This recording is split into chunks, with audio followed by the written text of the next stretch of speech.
नमस्कार, स्वागत है आपका। आप देख रहे हैं इंडिया टीवी। आपके साथ मैं हूं प्राची पाराशर। दोपहर के 1 बज गए हैं और वक्त हो गया है कहानी कुर्सी का। खास मेहमान रोज की तरह हमारे साथ स्टूडियो में हैं हर्षवर्धन त्रिपाठी जी, विजय त्रिवेदी जी, संगीत रागी जी और समीर चौगावकर जी इस वक्त हमारे साथ हैं। आप सभी का बहुत स्वागत है कहानी कुर्सी की। मैं आज सबसे पहले बात करेंगे हम राहुल गांधी की, जो वोट चोरी के टेप को एक बार फिर से ऑन करने जा रहे हैं। आज वोट चोरी एसआईआर के मुद्दे पर दिल्ली के रामलीला मैदान में कांग्रेस की बड़ी रैली है। इसमें कांग्रेस अध्यक्ष खड़गे, राहुल गांधी, सोनिया और प्रियंका भी शामिल होंगी। राहुल ने वोट चोरी का नैरेटिव बिहार चुनाव में शुरू किया, लेकिन राहुल का यह फॉर्मूला बिहार में काम नहीं आया। कांग्रेस सिर्फ 6 सीटों पर सिमट गई, लेकिन राहुल वोट चोरी का फॉर्मूला आगे लेकर चलना चाहते हैं। अगले साल असम, तमिलनाडु, केरल और पश्चिम बंगाल में चुनाव है। अब देखना होगा कि राहुल का वोट चोरी फॉर्मूला इन राज्यों में काम आता है या नहीं। आइए सबसे पहले आपको ये सुनवा देते हैं कि राहुल गांधी की इस रैली पर बीजेपी और आम आदमी पार्टी क्या अटैक कर रही है। सघन चर्चा होने के पश्चात कांग्रेस पार्टी अब रैली कर रही है वोट चोरी को लेकर, एसआईआर को लेकर। आप सभी जानते हैं कि किस प्रकार इसी कांग्रेस पार्टी ने एसआईआर के ऊपर चर्चा करने के लिए आवेदन दिया था पार्लियामेंट में, और पार्लियामेंट में इलेक्शन रिफॉर्म्स को लेकर, जिसमें एसआईआर के विषय में सभी कांग्रेस पार्टी के वक्ताओं ने, सभी विपक्ष के वक्ताओं ने अपने मन की बात रखी, अपने विषय को रखा, वो हमने सुना है और उसका उत्तर माननीय गृह मंत्री जी ने भी दिया। कांग्रेस पार्टी को सोचना होगा कि आखिरकार ये जो अपीजमेंट की राजनीति है, तुष्टीकरण की राजनीति है, कब तक ये करेगी। और मैं आज भी पूछना चाहता हूं राहुल गांधी जी से कि राहुल जी, अभी भी शायद 10 दिन शेष हैं। आपको अगर लगता है कि बिहार के चुनाव में किसी सीट पर गड़बड़ी हुई है, तो अभी भी 45 दिन में 10 दिन शेष होंगे जब आप जाके कंप्लेंट कर सकते हैं। कोई कंप्लेंट नहीं, एक भी कोर्ट में केस नहीं, इलेक्शन कमीशन में एक भी किसी बूथ के ऊपर कंप्लेंट नहीं, मगर आप रैली कर रहे हैं। यही दिखाता है कि हाथ में वास्तविकता नहीं है, मगर एक भ्रम की स्थिति उत्पन्न करने की चेष्टा आप लोग कर रहे हैं।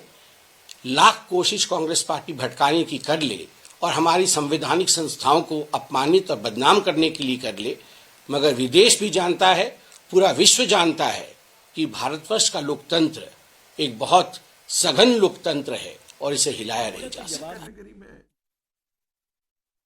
जिस दिल्ली के अंदर कांग्रेस वोट चोरी की शुरुआत कर रही है और इतनी बड़ी रैली कर रही है, उसी दिल्ली में आज से 1 साल पहले जब वोट चोरी हो रही थी, बार बार अरविंद केजरीवाल, संजय सिंह और हमारे तमाम नेता वोट चोरी के सबूत दिखा रहे थे, तब कांग्रेस उस पर चुप थी। और आज 1 साल बाद तक भी कांग्रेस उस पर चुप है। क्या जंतर मंतर में उसी विधानसभा में जब राहुल गांधी खड़े होंगे जहां पे अरविंद केजरीवाल को वोट काटकर और नकली वोट बनाकर हराया गया, वो वही विधानसभा है, जंतर मंतर, रामलीला मैदान, तो वो वही दिल्ली है जिसके मुख्यमंत्री को ऐसे हराया गया। क्या राहुल गांधी दिल्ली की वोट चोरी के विषय में बात करेंगे या उससे बचेंगे? अगर बचते हैं तो आपका वोट चोरी का जो पूरा का पूरा नैरेटिव है वो अपने लिए है, अपनी पार्टी के लिए है, देश के लिए नहीं है। फिर देश को उसमें कोई दिलचस्पी नहीं है। अब एसआईआर के मुद्दे पर अपना दम दिखाने की कोशिश कांग्रेस कर रही है। भारी संख्या में भीड़ तो जुटा ली है, लेकिन ये वही मुद्दा है जहां बिहार में कांग्रेस पार्टी को बड़ा नुकसान उठाना पड़ा है। अब ये मुद्दा बार बार सेट करने की कोशिश क्या राहुल गांधी को भारी पड़ेगी, ये बड़ा सवाल है। हर्षवर्धन जी, क्या दिखता है इस मुद्दे में राहुल गांधी को ऐसा कि बार बार सिर्फ एक ही मुद्दा, एक ही नारा, वोट चोर गद्दी छोड़, इसके अलावा ना राहुल गांधी कुछ कहते हैं, ना कोई नैरेटिव सेट करते हैं और ना किसी मुद्दे पर ज्यादा बोलते हैं। आज अगर राहुल गांधी और पूरी कांग्रेस इसी रामलीला मैदान में खड़ी होती और कहती कि सांस लेने में हमें दिक्कत हो रही है, जहर दिल्ली एनसीआर के लोग पी रहे हैं और ये सरकार जो उसको करना चाहिए वो नहीं कर पा रही है, कौन है जो हम में से इस पे इनकार कर पाता? सब चर्चा करते। लेकिन जब राहुल गांधी कहते हैं कि वोट चोरी, वोट चोरी, तो किसी से रिलेट होता है क्या? क्या जितने लोग आज रामलीला मैदान में आए होंगे इनमें से कोई भी ऐसा व्यक्ति होगा जिसका वोट नहीं होगा, या वोट होगा तो वो डाल नहीं पाया होगा, और वो डाल दिया होगा तो उसको पता नहीं होगा कि उसकी विधानसभा या लोकसभा में कांग्रेस पार्टी की क्या स्थिति है? तो अगर उसको सचमुच पता है, जैसे दिल्ली में हम जहरीली हवा में सांस ले रहे हैं तो हमें पता है, इसमें राहुल गांधी कहें ना कहें हमें वो पता है, कोई कह रहा होगा तो हम उसके साथ खड़े दिखेंगे। लेकिन जब वो ऐसी बात कह रहे हैं जिसको हर कोई कह रहा है कि भाई देखो छोटी मोटी गड़बड़ हो सकती है, नाम कट सकता है, कुछ इधर का उधर हो सकता है, कोई कहीं था कहीं से गया, डुप्लीकेसी हो सकती है, लेकिन अगर कोई कहे कि वोट कोई चुरा लेगा तो आज के समय में यह संभव नहीं। ये बैलेट पेपर के जमाने में संभव था, ईवीएम में संभव नहीं, वीवीपैट के समय में वेरीफाइड है। और सबसे बड़ी बात, एसआईआर जब हो रही थी इसका मतलब जो रही सही कसर थी वो दूर होगी, और ये कॉन्टिन्यूअस ऑन गोइंग प्रोसेस है। राहुल गांधी को नेता प्रतिपक्ष होने के नाते जिम्मेदारी से इसके साथ खड़े होना चाहिए था। जब आप ऐसी रैली करते हैं जिसमें आपका वर्कर उससे कन्विंस नहीं है, वो उसके साथ नहीं खड़ा है, तो वो जमीन पर जाकर भी कुछ नहीं करेगा। बस उसको लगता है कि यार हमारी पार्टी है, बड़ी टूटी हुई सी है, बिखरी हुई सी है, हमारा नेता कुछ कह रहा है, चलो चलो चल चलते हैं। तो ये तो रैली के लिहाज से ठीक हो जाएगा, कार्यकर्ता दिल्ली घूम के चला जाएगा, लेकिन क्या सचमुच इसका कोई जमीन पर असर होगा? आमतौर पर दिल्ली में होने वाली रैली इसलिए होती है कि उससे जमीन पर जाकर उसकी मैसेजिंग हो, जो मुझे होता हुआ कतई नहीं दिख रहा। राहुल गांधी तो ये जरूर मानते हैं, समझते भी हैं और इस बात को जीते भी हैं कि उन्होंने जो मुद्दा उठाया है वो सबसे बढ़िया मुद्दा है। वो जब गृहमंत्री अमित शाह ने संसद के अंदर जवाब दिया था तब भी कह रहे थे कि आपने देखा बैकफुट पर है सरकार, गृहमंत्री के हाथ कांप रहे हैं, उन्होंने मेरे चैलेंज को एक्सेप्ट नहीं किया। उन्होंने प्रेस कॉन्फ्रेंस पर मैंने कहा था कि बहस करिए, उन्होंने बहस नहीं की। लेकिन ये मुद्दा जिस पर बार बार कांग्रेस फेल हो रही है, संगीत रागी जी, ये बार बार गलती कांग्रेस क्यों कर रही है? कहते हैं ना, काट की हांडी बार बार नहीं चढ़ाई जाती। राहुल गांधी का हाल ये हो, कोई मजबूत आदमी घुमा के किसी को 2 कंटाप मारे और उसका देखे डर गए ना, मारा हमको ना, डर के मार दिया ना, मतलब बहुत ही विचित्र है, बचकाना है जो राहुल गांधी कर रहे हैं। ये क्यों कर रहे हैं इतनी विचित्रता? मुझे लगता है राहुल गांधी के नहीं, मैं तो वो नहीं कह सकता जो आप नहीं, मैं उदाहरण दे रहा हूं। नहीं, जो समीर जी कह रहे हैं वो ब्रेक में बोला जा सकता है, लेकिन कई बार लगता है कि क्या राहुल गांधी को वाकई देश की राजनीति की समझ नहीं है? ये सोचना शुरू कर देना चाहिए आदमी को। हालांकि मैं ये शुरू से कहता हूं कि राहुल गांधी को न तो इस देश की राजनीति समझ है, न अपने पार्टी के बारे में समझ है, न अपनी पार्टी के इतिहास के बारे में समझ है, न ही कैसे इस देश में चुनाव होता था उसके बारे में इनको समझ है।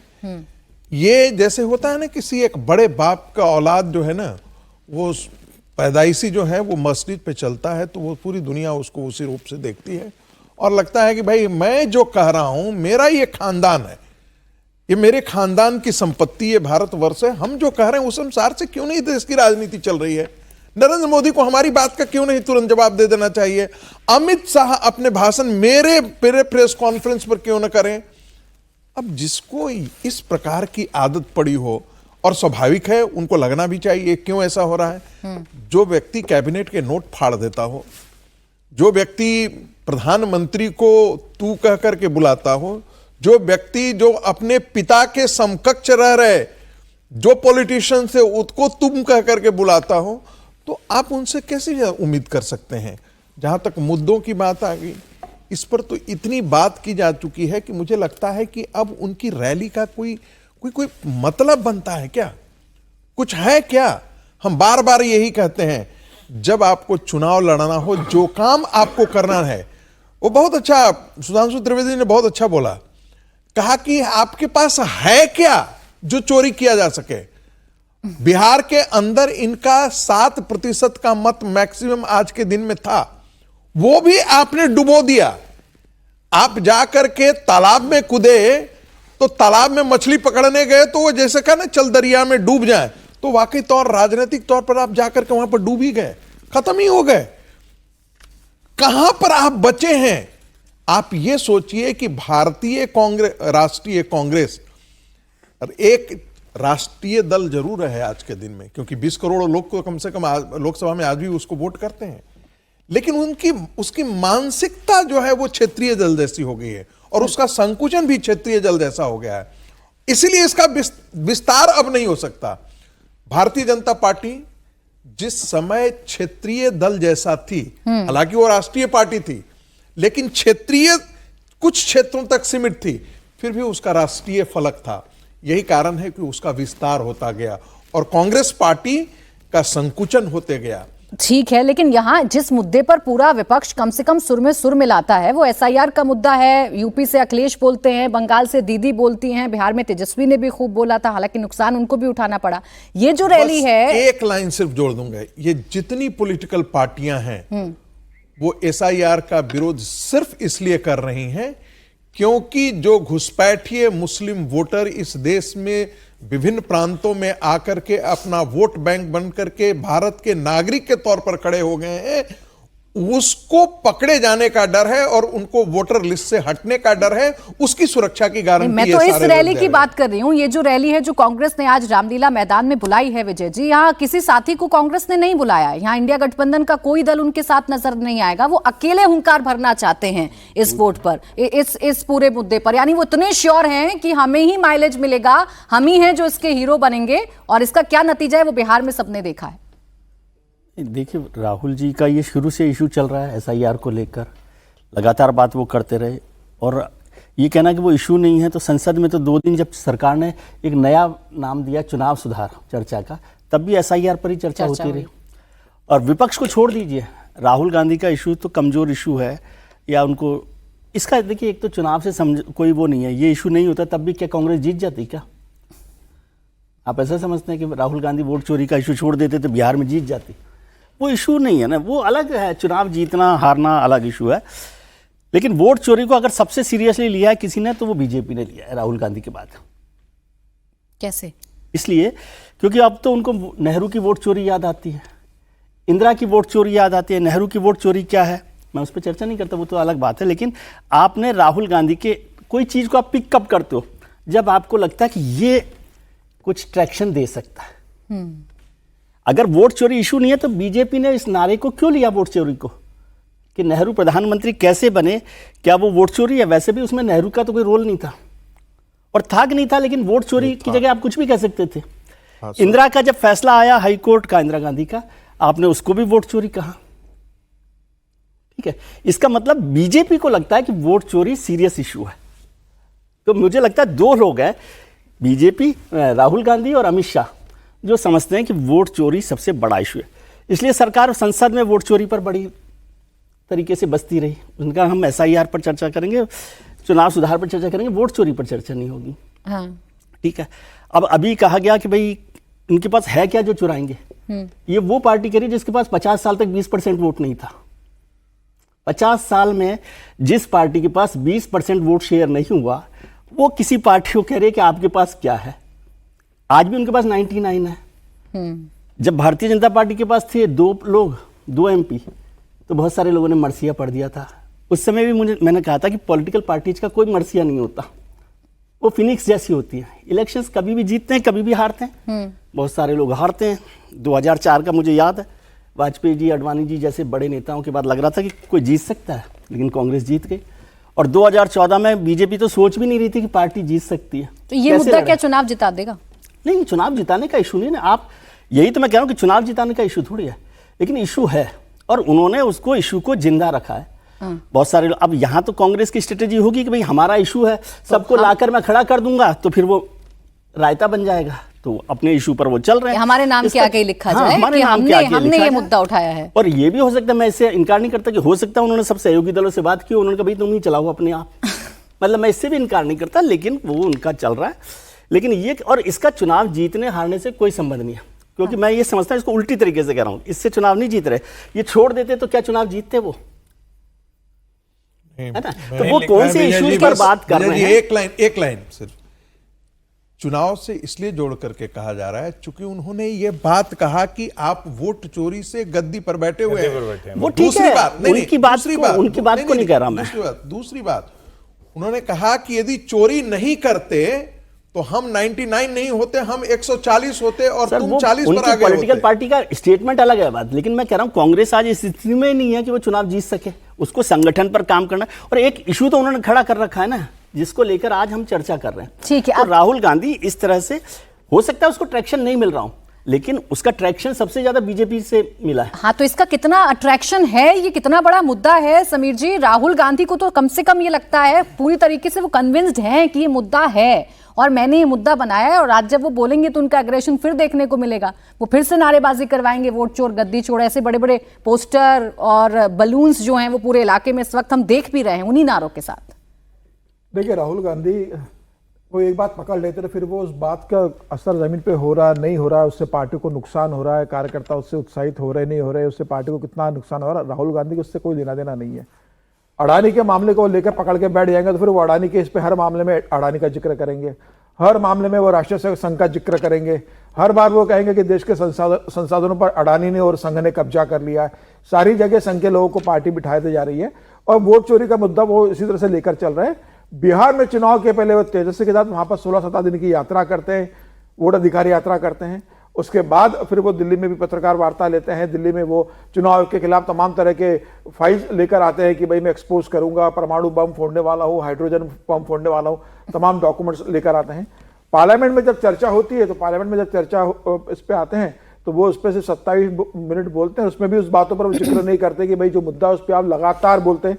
आपके पास डॉक्यूमेंट एविडेंस थे तो आप चुनाव आयोग के पास चले जाते लेकर, चुनाव आयोग कहता है कि आप एफिडेविट दीजिए, आप दे देते कि आपको मालूम था कि ये बहुत ऑथेंटिक डॉक्यूमेंट्स है, मुझे कोई डर नहीं है, मैं लिख के देने को तैयार हूं। आप चुनाव आयोग को लिख कर नहीं देते, आप सुप्रीम कोर्ट हाई कोर्ट नहीं जाते उस मामले को लेके। सुप्रीम कोर्ट हाई कोर्ट में उसकी मामले की सुनवाई होती है। सुप्रीम कोर्ट बिहार चुनाव के पहले एसआईआर पर तमाम तरह की सुनवाई करता है। आपकी तरफ से तमाम बड़े वकील, अभिषेक मनु सिंघवी हो, कपिल सिब्बल हो, सब लोग कोर्ट में जाते हैं, अपनी बात रखते हैं। उसके बाद भी चुनाव आयोग को कोई रोक टोक लगाता नहीं, सुप्रीम कोर्ट कहता ही नहीं एसआईआर होगी। बंगाल में ममता बनर्जी एसआईआर का जिक्र कर रही है। अगर एसआईआर का मुद्दा इतना बड़ा होता और आपको लगता है कि ये बहुत बड़ा मुद्दा है तो राहुल गांधी को फिर आज ममता बनर्जी को लेकर आना चाहिए था।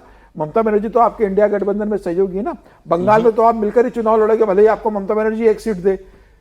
उत्तर प्रदेश में 2027 में आप अखिलेश के साथ मिलकर चुनाव लड़ोगे, भले ही वो आपको 10, 15, 20, 25 सीटें दे। तमिलनाडु में तो आप डीएम के साथ मिलकर चुनाव लड़ोगे ना अभी आने वाले दिनों में। केरल में तो अभी पंचायत के चुनाव हुए, इसका परिणाम आया जहां भारतीय जनता पार्टी ने बहुत बेहतर प्रदर्शन किया, हालांकि यूडीएफ ने भी अच्छा प्रदर्शन किया है। वहां राहुल गांधी कह रहे हम सरकार बनाने जा रहे हैं, तो वहां क्या अपने गठबंधन के सहयोग को लेकर राहुल गांधी वोट चोरी की बात यहां पर करते हैं। एक भी गठबंधन का सहयोगी इंडिया गठबंधन का आपके साथ मंच पर नहीं है। और अभी सौरभ भारद्वाज तो और भी बड़ी बात बोल रहे थे, वो तो कह रहे थे कि भाई अरविंद केजरीवाल ही वोट चोरी से हार गए। अब उन्होंने भी नया शुरुआत छोड़ दिया कि वोट चोरी करिए राहुल गांधी, हमारे अध्यक्ष हार गए वहां पर अरविंद केजरीवाल, तो आप आम आदमी पार्टी को बुला लेते। तो आपके साथ इंडिया गठबंधन का एक भी सहयोगी स्टेज पर नहीं है और आप कह रहे हो कि वोट चोरी का मुद्दा है, देश का मुद्दा है, इंडिया गठबंधन का मुद्दा है। और राहुल गांधी जो बात कह रहे हैं, मुझे लग रहा है कि राहुल गांधी के कार्यकर्ता आज जरूर गए वहां पर, लेकिन वो आएंगे और घर जाके इस बात को भूल जाएंगे कि इस मुद्दे को आप जमीन पर कैसे लेके जाओगे जिस बात को कोई आम आदमी स्वीकार करने को तैयार नहीं है, कोर्ट में आप प्रूव करने को तैयार नहीं हो, चुनाव आयोग के सामने आप भारतीय जनता पार्टी को या चुनाव आयोग को एक्सपोज करने की स्थिति में नहीं हो। हाँ। राहुल गांधी सब ऐसे मुद्दे उठाते जिसका जमीन पर कोई असर नहीं होता और न मतदाताओं पर किसी बात का असर पड़ता। सर, एक तरफ राहुल गांधी हैं जो वोट चोरी का मुद्दा नहीं छोड़ रहे हैं, वोट चोरी के मुद्दे से वो चुनाव जीतेंगे, उनका क्या होगा, आने वाले चुनावों में उनका कैसा परफॉर्मेंस रहेगा, ये कांग्रेस की रणनीति नजर आ रही है। लेकिन केरल की जो तस्वीर समझ में आई है, केरल से जो एक तस्वीर सामने आई है, उसमें साफ तौर पर नजर आ रहा है कि बीजेपी कैसे छोटे से छोटे चुनाव को बड़ा सीरियसली लेती है। केरल में अगले साल होने वाले विधानसभा चुनाव के सेमीफाइनल में जो नतीजे आए हैं वो बीजेपी के लिए एक बहुत पॉजिटिव संकेत है। बीजेपी ने 45 साल से लेफ्ट के गढ़ तिरुवनंतपुरम में भगवा परचम लहराया है। तिरुवनंतपुरम नगर निगम के 101 वार्ड में बीजेपी को 50 वार्ड में जीत मिली है, जबकि एलडीएफ को सिर्फ 29 सीट से संतोष करना पड़ा। बीजेपी ने कोझिकोड और कन्नूर जैसे लेफ्ट के गढ़ों में भी महत्वपूर्ण पैठ बनाई और कोझिकोड में 13 और कन्नूर में 4 सीटें जीती हैं। तो आखिर जिस स्टेट में बीजेपी सबसे कमजोर थी, वहां बीजेपी ने कमल कैसे खिलाया? बीजेपी ने केरल में नगर निगम चुनाव बाकायदा स्ट्रैटेजी के साथ लड़ा, मोदी के विजन को लोगों के बीच तक पहुंचाया। केरल बीजेपी के लीडर्स और कार्यकर्ताओं ने डोर टू डोर कैंपेन किया, निकाय चुनाव को लोकसभा चुनाव की तरह लड़ा। वहीं एलडीएफ की परफॉर्मेंस ने भी यूडीएफ के लिए खतरे की घंटी बजा दी है। सबसे खास बात रही शशि थरूर के गढ़ तिरुवनंतपुरम में बीजेपी ने बाजी मारी है, लेकिन वहीं शशि थरूर ने सोशल मीडिया में पोस्ट करके बीजेपी को बधाई दी है, जो कांग्रेस कैंप को जरूर चुभेगी। आपको सबसे पहले सुनाते हैं केरल बीजेपी अध्यक्ष राजीव चंद्रशेखर ने निकाय चुनाव के नतीजों पर क्या कहा है। Look, this is a very historic day in the history of Kerala's politics. This is certainly a very, very big day in BJP's NDA's history in Kerala politics. You know today that we have achieved an unprecedented set of milestones thanks to the support of the people of Kerala. It more than anything else, it is an acceptance of the vision of Vikasita Kerala that our Prime Minister has put forward and that we have been talking about for the last 6 months. तो केरल जिसकी सबसे tough battle मानी जाती है, Bharatiya Janata party Kerala में शून्य रहती है। उस केरल में अगर नगर निकाय के चुनावों में बीजेपी शानदार प्रदर्शन कर रही है तो सवाल यही कि दक्षिण का द्वार या फिर वो स्टेट जो बीजेपी के लिए टफ स्टेट है, हर्षवर्धन जी, उसमें अब कहीं ना कहीं उम्मीद बीजेपी को नजर आ रही है। देखिए, भारतीय जनता पार्टी एक ऐसी पार्टी है कि जो जहां कुछ भी नहीं है, जिसको हम लोग अगर देशज में समझने के लिहाज से कहें तो वो बंजर जमीन पर खेती करती है। और राहुल गांधी क्या है, अच्छा खासा फार्म हाउस है, सबसे उर्वर जमीन है और उस पर वो ऐसा काम कर देते हैं कि वो जमीन बंजर हो जाती है। तो दोनों का फर्क बड़ा साफ है। केरल के संदर्भ से पहले आप हरियाणा और त्रिपुरा की बात कर लें, ओडिशा की बात कर लें, ये ऐसे राज्य थे जहां असंभव माना जाता था, नेक्स्ट टू इम्पॉसिबल। पश्चिम बंगाल 3 से 77 पहुंची गए। केरल में ये जो चुनाव के नतीजे आए हैं, देखने में भले लगेगा कि भाई नगर निगम जीत ली, क्या हो गया, थोड़ा सा हो गया, लेकिन इसका संकेत आप समझिए। इसका मतलब ये हुआ कि जो बरसों से संघ काम कर रहा था, जो बरसों से संघ का स्वयंसेवक अपने प्राण न्यौछावर करके कम्युनिस्टों से लड़ रहा था, दोनों के संघर्ष में खूब जाने गई। अब लोगों को यह समझ में आने लगा है कि इनकी बात ठीक है। मतलब अब वो रिलेट करते हैं कि जो संघ का स्वयंसेवक आके कहता था वो बात तो ठीक है। और यही वजह है कि उसको लगता है कि अच्छा विकल्प के तौर पर कौन, तो पहले कांग्रेस और कम्युनिस्ट होते थे, अब वो कहता नहीं भाई अब भारतीय जनता पार्टी की तरफ जाना चाहिए। पहले वो वर्ग जो संघ से प्रभावित होता था वो कांग्रेस को वोट दिया था। क्यों? क्योंकि उसको लगता था कम्युनिस्टों को हटाना है, कम्युनिस्टों से लड़ना है, तो चलो कांग्रेस को वोट दे देते हैं। मुझे लगता है ये जिसको बार बार कहा जाता है ना कि ये बहुत बड़ा शिफ्ट है एकदम से, जिसको हम कहें कि अब यहां से आप कहानी बदलती हुए देखेंगे। और मुझे लगता है कि केरल के ये नतीजे स्टालिन की भी रातों की नींद हराम करेंगे, उनको भी मुश्किल में डालेंगे। ये एक ऐसा स्टेट है जहां कांग्रेस लगातार जीतती है, मजबूत स्थिति में रहती है, बीजेपी तमाम कोशिशों के बावजूद भी शून्य रहती है। ऐसे में ये बड़ी जीत हासिल करना और नगर निकाय में अपनी मजबूती दिखाना, ये बताना कि हम कैसे डोर टू डोर कैंपेन के जरिए कर सकते हैं, ये विजय जी ये भी बताता है कि बीजेपी हर एक चुनाव को, चाहे वो छोटा चुनाव है, वो विधानसभा का चुनाव है, वो लोकसभा का चुनाव है, हर चुनाव को बड़ा सीरियसली लेती है और उसे उतनी शिद्दत से लड़ती है जितना प्रधानमंत्री वाला चुनाव लड़ा जाता है। ये तो इसमें तो कोई बात ही नहीं, बीजेपी हमेशा लड़ती रहती है, चुनाव के लिए ताकत लगाती है। और ये चुनाव जो है ना, केरल का चुनाव कोई एक दिन में जीता गया हुआ चुनाव नहीं ना, 50 साल का चुनाव है ये। आरएसएस की सबसे ज़्यादा शाखाएं केरल में हैं। तो हो सकता है जैसे आज आप राहुल गांधी को कह रहे हैं, तो उससे 50 साल पहले तक लोग भी केरल में आरएसएस को कहा करते थे कि ये कौन सी बात चल रही है, वो तो लेफ्ट की पूरी ज़मीन थी। और वैसे तो उसे देवभूमि कहा जाता है केरल में, लेकिन वहाँ पर आरएसएस की ज़मीन नहीं हुई। और ये अच्छी बात है, ये सतत प्रयास है, लगातार लड़ाई वहाँ पर लड़ी है भारतीय जनता पार्टी ने और संघ मोटे तौर पे वहाँ पे ये लड़ाई लड़ता रहा है। सिग्निफिकेंट इसको मैं मानता हूँ, कोई बड़ी जीत नहीं है। वैसे इसको बीजेपी वाले गुब्बारा फुला के बहुत आगे तक पहुंचा देंगे, ऐसे फुलाते रहे वो हिमाचल में भी, कश्मीर में भी फुलाते रहे, हैदराबाद में लहराए जा रहे हैं, हैदराबाद में भी फुलाया था, फिर हैदराबाद में क्या हुआ।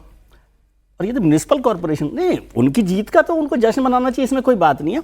और ये सिग्निफिकेंट है कि वो केरल की जमीन में एक बड़ा बदलाव हुआ है उस तरह से। लेकिन कोई बहुत, अब ये केरल में अगली बार मुख्यमंत्री बीजेपी का बनेगा ऐसा तो है नहीं, अभी 25 साल और इंतजार करना पड़ेगा। लेकिन ये अच्छी जीत है और ये राहुल जी को सीखना चाहिए कि जहां कुछ नहीं हो वहां भी वो उस जमीन को तोड़ सकते हैं।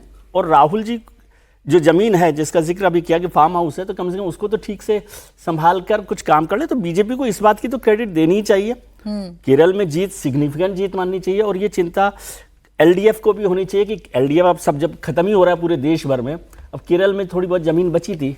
वैसे तो ये चुनाव का मतलब है कि विधानसभा चुनावों में कांग्रेस आ रही है, यदि इसको मैं मोटे तौर पर देखूं, यूडीएफ वहां पर सरकार बनाने की तरफ बढ़ रहा है। ठीक, लेकिन ये जीत इसको इग्नोर आप नहीं कर सकते। इस चुनाव को अगर आप देखोगे तो जहां भारतीय जनता पार्टी को पिछले इस चुनाव में, नगर निगम के चुनाव में 300 वार्ड जीती थी, इस बार 1900 वार्ड भारतीय जनता पार्टी जीती है। मतलब 300 वार्ड की तुलना में 1900 वार्ड जीतना और 20% के करीब वोट बैंक ले गया। हालांकि लोकसभा चुनाव में भारतीय जनता पार्टी का 16% वोट मिला है, लोकसभा में एक सीट मिली है, लेकिन आज अगर एनडीए 20% का वोट बैंक लेकर जा रहा है नगर निगम चुनाव में, और लेफ्ट को अगर वहां 30% का वोट बैंक है, तो सिर्फ 10% का वोट बैंक का फर्क है भारतीय जनता पार्टी और लेफ्ट के बीच में। जहां लेफ्ट इतना स्ट्रांग है, वहां ये बता रहा है कि संघ ने जो इतने सालों से काम किया है, संघ के धैर्य को आज धरोहर मिली है। आज संघ ने बताया कि लंबे समय से काम करने का जमीनी स्तर पर क्या असर होता है, कि आज भारतीय जनता पार्टी आज एक बड़ी जगह पे, तिरुवनंतपुरम में एक बड़ी शहर है वहां का, वहां अपना मेयर बनाने की स्थिति में आ गई है। और अब यह है कि वहां पर जो केरल में एलडीएफ और यूडीएफ की जो लड़ाई होती थी दो दलों के बीच में, वो अब त्रिकोणीय लड़ाई में चला गया है। अब एनडीए भी वहां एलडीएफ यूडीएफ के साथ जब विधानसभा चुनाव होंगे तो एनडीए भी एक तीसरा पक्ष होगा। अब चुनाव के अंदर क्या होता है, तो प्रधानमंत्री मोदी का भी दौरा शुरू होगा, अमित शाह जी का संगठन होगा। निरंतर और सतत प्रयास करती है भारतीय जनता पार्टी, और बीजेपी ने उसका धन्यवाद दिया दिक्कत क्या शशि थरूर साहब को तिरुवनंतपुर की?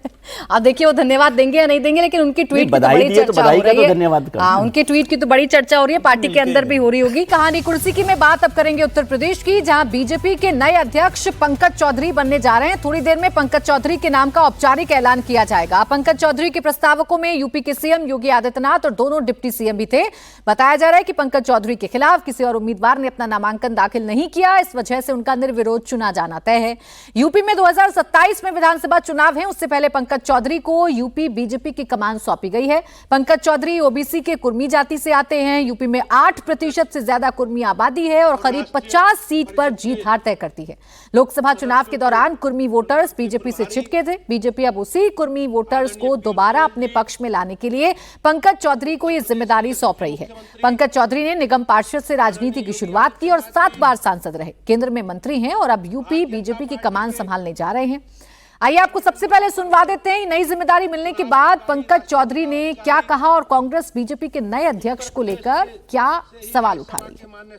भारतीय जनता पार्टी है कि अपने कार्यकर्ताओं पे समय समय पे जिम्मेदारियां देती हैं, और जिम्मेदारी अगर देती है तो निश्चित तौर से उसको मैं बखूबी निभाने का प्रयास करूंगा। केंद्रीय नेतृत्व का आशीर्वाद, उत्तर प्रदेश में मुख्यमंत्री के साथ आपका गठजोड़, लगता है कि 2027 में फिर से आप लोग एक बार बीजेपी सरकार लाएंगे? जब जिम्मेदारी मिलेगी, पूरी पार्टी इंटैक्ट है, चाहे वो केंद्र से हमारे नेता हो, चाहे प्रदेश के नेता हो, चाहे मुख्यमंत्री जी हो, सभी इंटैक्ट है। पार्टी आज से नहीं, बहुत सी जिम्मेदारियां मेरे ऊपर दी है और हमने उसको बखूबी अपने शक्ति के अनुसार उसको निभाने का प्रयास किया हूं, और अगर ये जिम्मेदारी मिलती है तो इसको भी ठीक से निभाऊंगा। और देखिए थोड़ी देर में नाम का औपचारिक ऐलान होने जा रहा है। बीजेपी दफ्तर से तस्वीरें आनी शुरू हो गई हैं। रुचि कुमार मेरी सहयोगी इस वक्त हमारे साथ जुड़ गई हैं, पहले उनसे अपडेट ले लेते हैं। रुचि बताइए क्या अपडेट है, कितनी और देरी है अभी, कितनी देर में उनके नाम का ऐलान होगा? देखिए ये डॉक्टर भीमराव अंबेडकर ऑडिटोरियम है और यहाँ ये कार्यक्रम शुरू हो चुका है। मंच में सामने मुख्यमंत्री योगी आदित्यनाथ, दोनों डिप्टी सीएम केशव प्रसाद मौर्य, ब्रजेश पाठक, पीयूष गोयल, लक्ष्मीकांत वाजपेयी जो पुराने अध्यक्ष बीजेपी के रहे हैं, सूर्य प्रताप शाही जो अध्यक्ष रह चुके हैं, स्वतंत्र देव सिंह जो पहले अध्यक्ष रह चुके हैं, महेंद्र नाथ पांडे, ये सारे आपको नेता मंच पे दिखाई दे रहे हैं। और नीचे जो बीजेपी के विधायक हैं, मंत्री हैं, बड़ी तादाद में कार्यकर्ता पदाधिकारी हैं, करीब 3000 लोग इसके गवाह बनेंगे जो बीजेपी के नए अध्यक्ष पंकज चौधरी है। बस कुछ ही देर में उनके नाम का ऐलान हो जाएगा। तो हॉल ठसाठस भरा हुआ है, बाहर भी बहुत भीड़ है, क्योंकि जो यूपी प्रदेश अध्यक्ष है उनका इंतज़ार करीब 1 साल से किया जा रहा था। जनवरी से ये हो रहा था कि प्रदेश को नया अध्यक्ष मिल सकता है। लंबे इंतज़ार के बाद पंकज चौधरी आए हैं। उम्मीदें भी बहुत हैं क्योंकि 2027 में विधानसभा चुनाव है यूपी में, और बीजेपी नहीं चाहती कि जो जिस तरह का नुकसान लोकसभा चुनाव में हुआ वो पार्टी को विधानसभा चुनाव में हो। तो लगातार तीसरी बार सरकार बने, इसकी पूरी कोशिश है। तो इसी के तहत कुर्मी को चुना गया है, क्योंकि जैसा आपने भी बताया कि कुर्मी जो ओबीसीज हैं, गैर यादव ओबीसी को अध्यक्ष बनाना चाहती थी, और कुर्मियों की तादाद यादव के बाद सबसे ज़्यादा है। तो कोशिश पार्टी की यही है कि पंकज चौधरी के जरिए जो नाराज कुर्मी वोटर हैं उनको वापस पार्टी की तरफ लाया जाए। ठीक है। लोकसभा चुनावों में जो डैमेज हुआ था उस डैमेज को कंट्रोल करने की कोशिश है। कुर्मी चेहरे को एक बार फिर से कमान सौंपी जा रही है। 2022 के विधानसभा चुनावों में भी कुर्मी फेस के तौर पर हमने देखा था जब स्वतंत्र देव सिंह कमान संभाल रहे थे, और अब एक बार फिर से हमें पंकज चौधरी का नाम इस वक्त दिखाई पड़ रहा है। अब सवाल यही है संगीत रागी जी कि पंकज चौधरी में ऐसा क्या है, या पंकज चौधरी को ही क्यों चुना जा रहा है अध्यक्ष पद के लिए? देखिए, एक केरला पर भी मैं टिप्पणी करना बहुत जरूरी समझता हूँ। केरला की विजय जो है वो बहुत इम्पॉर्टेंट विजय है, मैं इसे बहुत महत्वपूर्ण मानता हूँ, जिसका जिक्र समीर जी ने किया। और मुझे लगता है ये केरला के अंदर आने वाले विधानसभा में भारतीय जनता पार्टी की एक नई तस्वीर होगी। और उसका कारण है कि वाकई जो संघ का जमीन का जो कार्य है वो सबसे ज्यादा केरला के अंदर है। सबसे ज्यादा प्रचारक वहीं पर मारे गए हैं, आहूत हुए। सबसे ज्यादा जिसको कहते हैं ना, लेफ्ट से भी उनको मारा, इस्लामिस्टों ने भी मारा। और मजेदार बात है कि इस बार की जीत में क्रिश्चियन बहुल क्षेत्र और मुस्लिम बहुल क्षेत्र, उन दोनों जगहों पर भी भारतीय जनता पार्टी ने जीत दर्ज की है। यह ज्यादा महत्वपूर्ण है। पहले भी एक देखा जा रहा था कि क्रिश्चियन एरिया में भारतीय जनता पार्टी की स्वीकार्यता बढ़ी है। और मुझे लगता है कि यह गठजोड़ यदि वाकई आने वाले दिनों में कहीं बढ़ता है तो भारतीय जनता पार्टी के लिए एक नई तस्वीर होगी आने वाले विधानसभा चुनाव में। अब रह गई बात अध्यक्ष के उत्तर प्रदेश में, तो देखिए, मैं तो कल से ये बात कह रहा हूं कि संगठन नेता बड़ा खड़ा करता है। बड़े नेता को आप जिम्मेदारी दी जाती हो, ऐसा मुझे भारतीय जनता पार्टी में तो नहीं दिखता है। उत्तर प्रदेश के मुख्यमंत्री योगी आदित्यनाथ जी गोरखपुर और वो वाला उत्तरा जिसे कहते हैं ना पूर्वांचल क्षेत्र, वहां के नेता थे। आज आप देखिए तो आप राष्ट्रीय फलक के नेता के तौर पर आज के दिन में खड़े हो गए हैं। जिन मुख्यमंत्रियों को आपने राजस्थान में देखा, उनको किसी ने सुना था नाम? पहले सुना था, मोहन यादव को सुना था, किसी और को सुना था? इनकी भी वही स्थिति है। और संघ काम क्या है, अध्यक्ष का काम क्या है? अध्यक्ष को हम लोग मान लेते हैं कि बड़ा एकदम पैन उत्तर प्रदेश जो उसकी है वो फैन फॉलोइंग हो या लोग उसको ये करें, ये काम ही नहीं है। भारतीय जनता पार्टी का कार्यकर्ता काम करता है, संगठन काम करता है। संगठन और सरकार के बीच में समन्वय स्थापित करना और संगठन को जोड़ करके रखना और उसको प्रेरित करना, यही उनका काम है। यह काम मुझे लगता है कि एक सिर्फ अध्यक्ष के नाते तो कोई नहीं कर पाता है। आपकी टीम कैसे बनाते हैं ये, और वो टीम कितना इनके साथ काम करता है, ये ज्यादा महत्वपूर्ण रहता है। और सरकार से सामंजस्य कैसा है, ये भी जरूरी इंपॉर्टेंट रह जाता है। यदि कल जाकर के योगी आदित्यनाथ के साथ इनका टकराव होता है, या चूंकि दोनों गोरखपुर से आते हैं, ये स्थिति बनी रहती है तो फिर स्थिति दूसरी होगी। यदि समन्वय बना रहता है तो स्थितियां अलग रहेंगी। मुझे लगता है कि यही उनके लिए चैलेंज है कि सबको साथ लेकर के कैसे वहां पर भारतीय जनता पार्टी को खड़ी करते हैं, ताकि 2024 के चुनाव में जो लॉस हुआ है वो ना हो। अब इसे अगर जातियों के लिहाज से समझा जाए, कुर्मी वोट बैंक के लिहाज से समझा जाए, या जिसका सबसे ज्यादा नुकसान लोकसभा चुनावों में हुआ वो था अखिलेश यादव का पीडीए वाला नारा, जिसका नुकसान भारतीय जनता पार्टी को उठाना पड़ा था। क्या पंकज चौधरी को ये कमान देकर हर्षवर्धन जी ये कोशिश की जा रही है कि कम से कम पीडीए वाला जो नैरेटिव है उस पर डेंट किया जाए, उसे ध्वस्त किया जाए, और जो गलतियां हुई 2024 में वो कम से कम 27 में नुकसान ना दे? नहीं, निश्चित तौर पर पहला प्रयास तो यही है। और जिसको कहते हैं ना कि आपको चूंकि कुर्मी समाज का वोट आपको नहीं मिला है, उत्तर प्रदेश के विधानसभा और लोकसभा चुनाव दोनों में नहीं मिला है। और 22 के विधानसभा चुनाव के समय तो मुझे ध्यान में आ रहा है कि उस समय स्वतंत्र देव सिंह थे, वो भी कुर्मी ही है, वो स्वयं अध्यक्ष थे, फिर भी वोट नहीं दिला पाए, सीटें घट गई।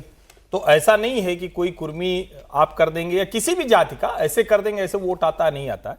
लेकिन हाँ, ये जरूर है कि जब आपके अध्यक्ष के तौर पर एक व्यक्ति बैठा हुआ है, और देखिए यहाँ इनसे पहले भी तो भूपेंद्र चौधरी थे ना, कोई ऐसा तो है नहीं कि आप जो पार्टी में जो अध्यक्ष हैं वो उसी तरह के लोग थे। लगातार अगर आप देखें, हाँ, लक्ष्मीकांत वाजपेयी और केशव प्रसाद मौर्य, इन दोनों के अध्यक्ष रहते पार्टी ने बहुत शानदार प्रदर्शन किया था। एक 2014 के लोकसभा चुनाव के समय लक्ष्मीकांत वाजपेयी अध्यक्ष थे, और 2017 के विधानसभा चुनाव के समय केशव प्रसाद मौर्य थे। तो दोनों बहुत जबरदस्त, उस तरह से कहें तो परफॉर्मेंस ठीक रही हो। लेकिन अब सवाल जो प्रोफेसर साहब ने कहा, एक तो देखिए ये तो तय है कि पंकज चौधरी और योगी आदित्यनाथ दोनों एक ही जगह से आते हैं और दोनों अपने अपने बड़े मजबूत खूंटे वाले हैं। अब अचानक दो मजबूत खूंटे मिल जाएं, ऐसी कल्पना मतलब मेरे लिए तो राजनीति समझने की वजह से थोड़ी कठिन है, और चूंकि मैं गोरखपुर बहुत अच्छे से जानता हूं इसलिए और कठिन है। अब सवाल यह है कि टीम वो कैसी बनाएंगे और वो टीम कैसे काम करेगी, ये एक बहुत बड़ा प्रश्न है। लेकिन उससे बड़ा प्रश्न क्या है, क्या सरकार और संगठन के बीच में तालमेल इस बार हो पाएगा? क्योंकि सरकार की तरफ से कहा जाता है, जो योगी आदित्यनाथ के साथ लोग हैं या जो वो कहते हैं कि संगठन हमें सहयोग नहीं देता है, संगठन कहता है कि सरकार में जो नियुक्तियां हैं, जो लोग हैं, जो कुछ कर रहे हैं, वो संगठन को पता ही नहीं चलता है। और मैं एक बड़ी चौंकाने वाली बात बता रहा हूं, कल नामांकन के बाद की उत्तर प्रदेश भाजपा के एक बड़े नेता ने कहा कि अब हो गया, अब हम बताएंगे कि राजनीति असली क्या होती है। मैं नाम नहीं ले रहा हूं क्योंकि नाम लेना उचित नहीं है, लेकिन उन्होंने कहा कि अब हम बताएंगे कि असली राजनीति क्या होती है, क्योंकि क्या हो रहा है उसको कैडर को, कार्यकर्ता को पता चलना चाहिए। अब अगर सोचिए नामांकन के तुरंत बाद ये स्थिति है और किसके मन में किस तरह का विद्रोह है, किस तरह की चीजें हैं, तो ये ऐसा नहीं है कि अध्यक्ष बन जाने से एक साल से जो टल रहा था, जो 15 जनवरी 2025 को होना था और 14 दिसंबर 2025 को हो रहा है, तो टल जाने से कुछ बहुत अच्छा हो गया हो, मुझे ऐसा नहीं दिखता। एक प्रयास है कि कुर्मी अध्यक्ष होगा तो उससे सारी चीजें होंगी, अब वो कैसे अमल में कितना लाएंगे उससे समझ में सब कुछ ठीक है, ये दिखाने की तो कम से कम कोशिश की जा रही है। एक अच्छा चेहरा सामने लेकर आ गए हैं, अनुभवी चेहरा है। अब इनका कितना असर पड़ेगा उत्तर प्रदेश के आगामी चुनावों पर, ये कितना सब कुछ राहें आसान कर पाते हैं, संगठन और सरकार के बीच में समन्वय ला पाते हैं। एक दो लाइन बस, देखिए किसी भी संगठन के अंदर ये सब चैलेंजेस तो रहेंगे, और उत्तर प्रदेश को लेकर के बात जो हर्षवर्धन जी ने कहा बिल्कुल अपनी जगह दुरुस्त है, बिल्कुल ये सही है। लेकिन इसका खामियाजा कौन भुगता? 2024 में भुगता भारतीय जनता पार्टी ने, इसका खामियाजा भुगता। यदि ये स्थिति रहेगी तो भारतीय जनता पार्टी को इसका खामियाजा 2027 में भी भुगतना पड़ सकता है। इसलिए ये जो तलवारें खींचने वाली स्थिति है वो भी संगठन और चुनाव दोनों की दृष्टि से भारतीय जनता पार्टी के लिए ठीक नहीं होगा। और जैसे कहा ना कि वो जो जब धृतराष्ट्र की सभा में गए थे तो कृष्ण ने कहा कि तलवारें तो युद्ध तो दोनों तरफ से चाहने वाले हैं। तो खेमों के अंदर इस प्रकार की पार्टियों के अंदर भी कई खेमाबाजी होती हैं, और खेमे से उनके नेता जो हैं उनको ऐसी ऐसी बातें कई तरह से आपको सुनने के लिए आएगा। महत्वपूर्ण बातें यह है कि केंद्रीय नेतृत्व इनको किस प्रकार से यह तय करता है कि आप दोनों समन्वय के साथ चलें। ऐसा नहीं होना चाहिए कि सरकार जो है वो एक तरफ सरकार फैसला एक जगह केंद्रित करे, उसका न मंत्री उसको पता है, न मंत्री कोई ले सके, न विधायक कुछ अपना काम कराए। ये स्थिति रहेगी तो बहुत मुश्किल होगी। इसी पर काम करना है, सरकार को भी काम करना है, इसी पर काम करना है संगठन को भी, और पंकज चौधरी से यही उम्मीद है और इसलिए इनका नाम कहीं ना कहीं सामने आया। और गोरखपुर का जो इम्पैक्ट है वो देखिए ना आप कितना मजबूत है। आप सूबे के मुखिया और पार्टी के मुखिया दोनों एक ही जिले से आ रहे हैं। निश्चित रूप से, और देखिए इतने लंबे समय के बाद उत्तर प्रदेश को अध्यक्ष चुना और उत्तर प्रदेश का प्रदेश अध्यक्ष चुनने के लिए सरकार को बहुत केंद्रीय नेतृत्व को बहुत माथापच्ची करनी पड़ी। ऐसा नहीं है कि तुरंत आपने तय किया। योगी आदित्यनाथ जैसा मुख्यमंत्री वहां पर बैठा हुआ, और जब चुनावी राज्य में जाते हैं तो बड़ा मुख्यमंत्री अगर आप है तो उसके हिसाब से ही केंद्रीय नेतृत्व निर्णय लेता है। मैं आपको गुजरात के मुख्यमंत्री का उदाहरण देता हूँ। जब नरेंद्र मोदी मुख्यमंत्री बनकर गए, उनके पास सीट नहीं थी, विधायक बनना था, तो वजूभाई वाला से कहा कि आप सीट खाली कर दीजिए। वजूभाई वाला ने सीट खाली की। नरेंद्र मोदी जी राजकोट से विधायक बने, मुख्यमंत्री थे चुनाव लड़के। वजूभाई वाला को नरेंद्र भाई ने अध्यक्ष बना दिया, जबकि दूसरे दावेदार थे कि वजूभाई वाला अध्यक्ष बनेंगे, वो अध्यक्ष बन गए। उसके बाद नरेंद्र मोदी जी ने पुरुषोत्तम रूपाला को अध्यक्ष बना दिया। उसके बाद फालदू को अध्यक्ष बनाया।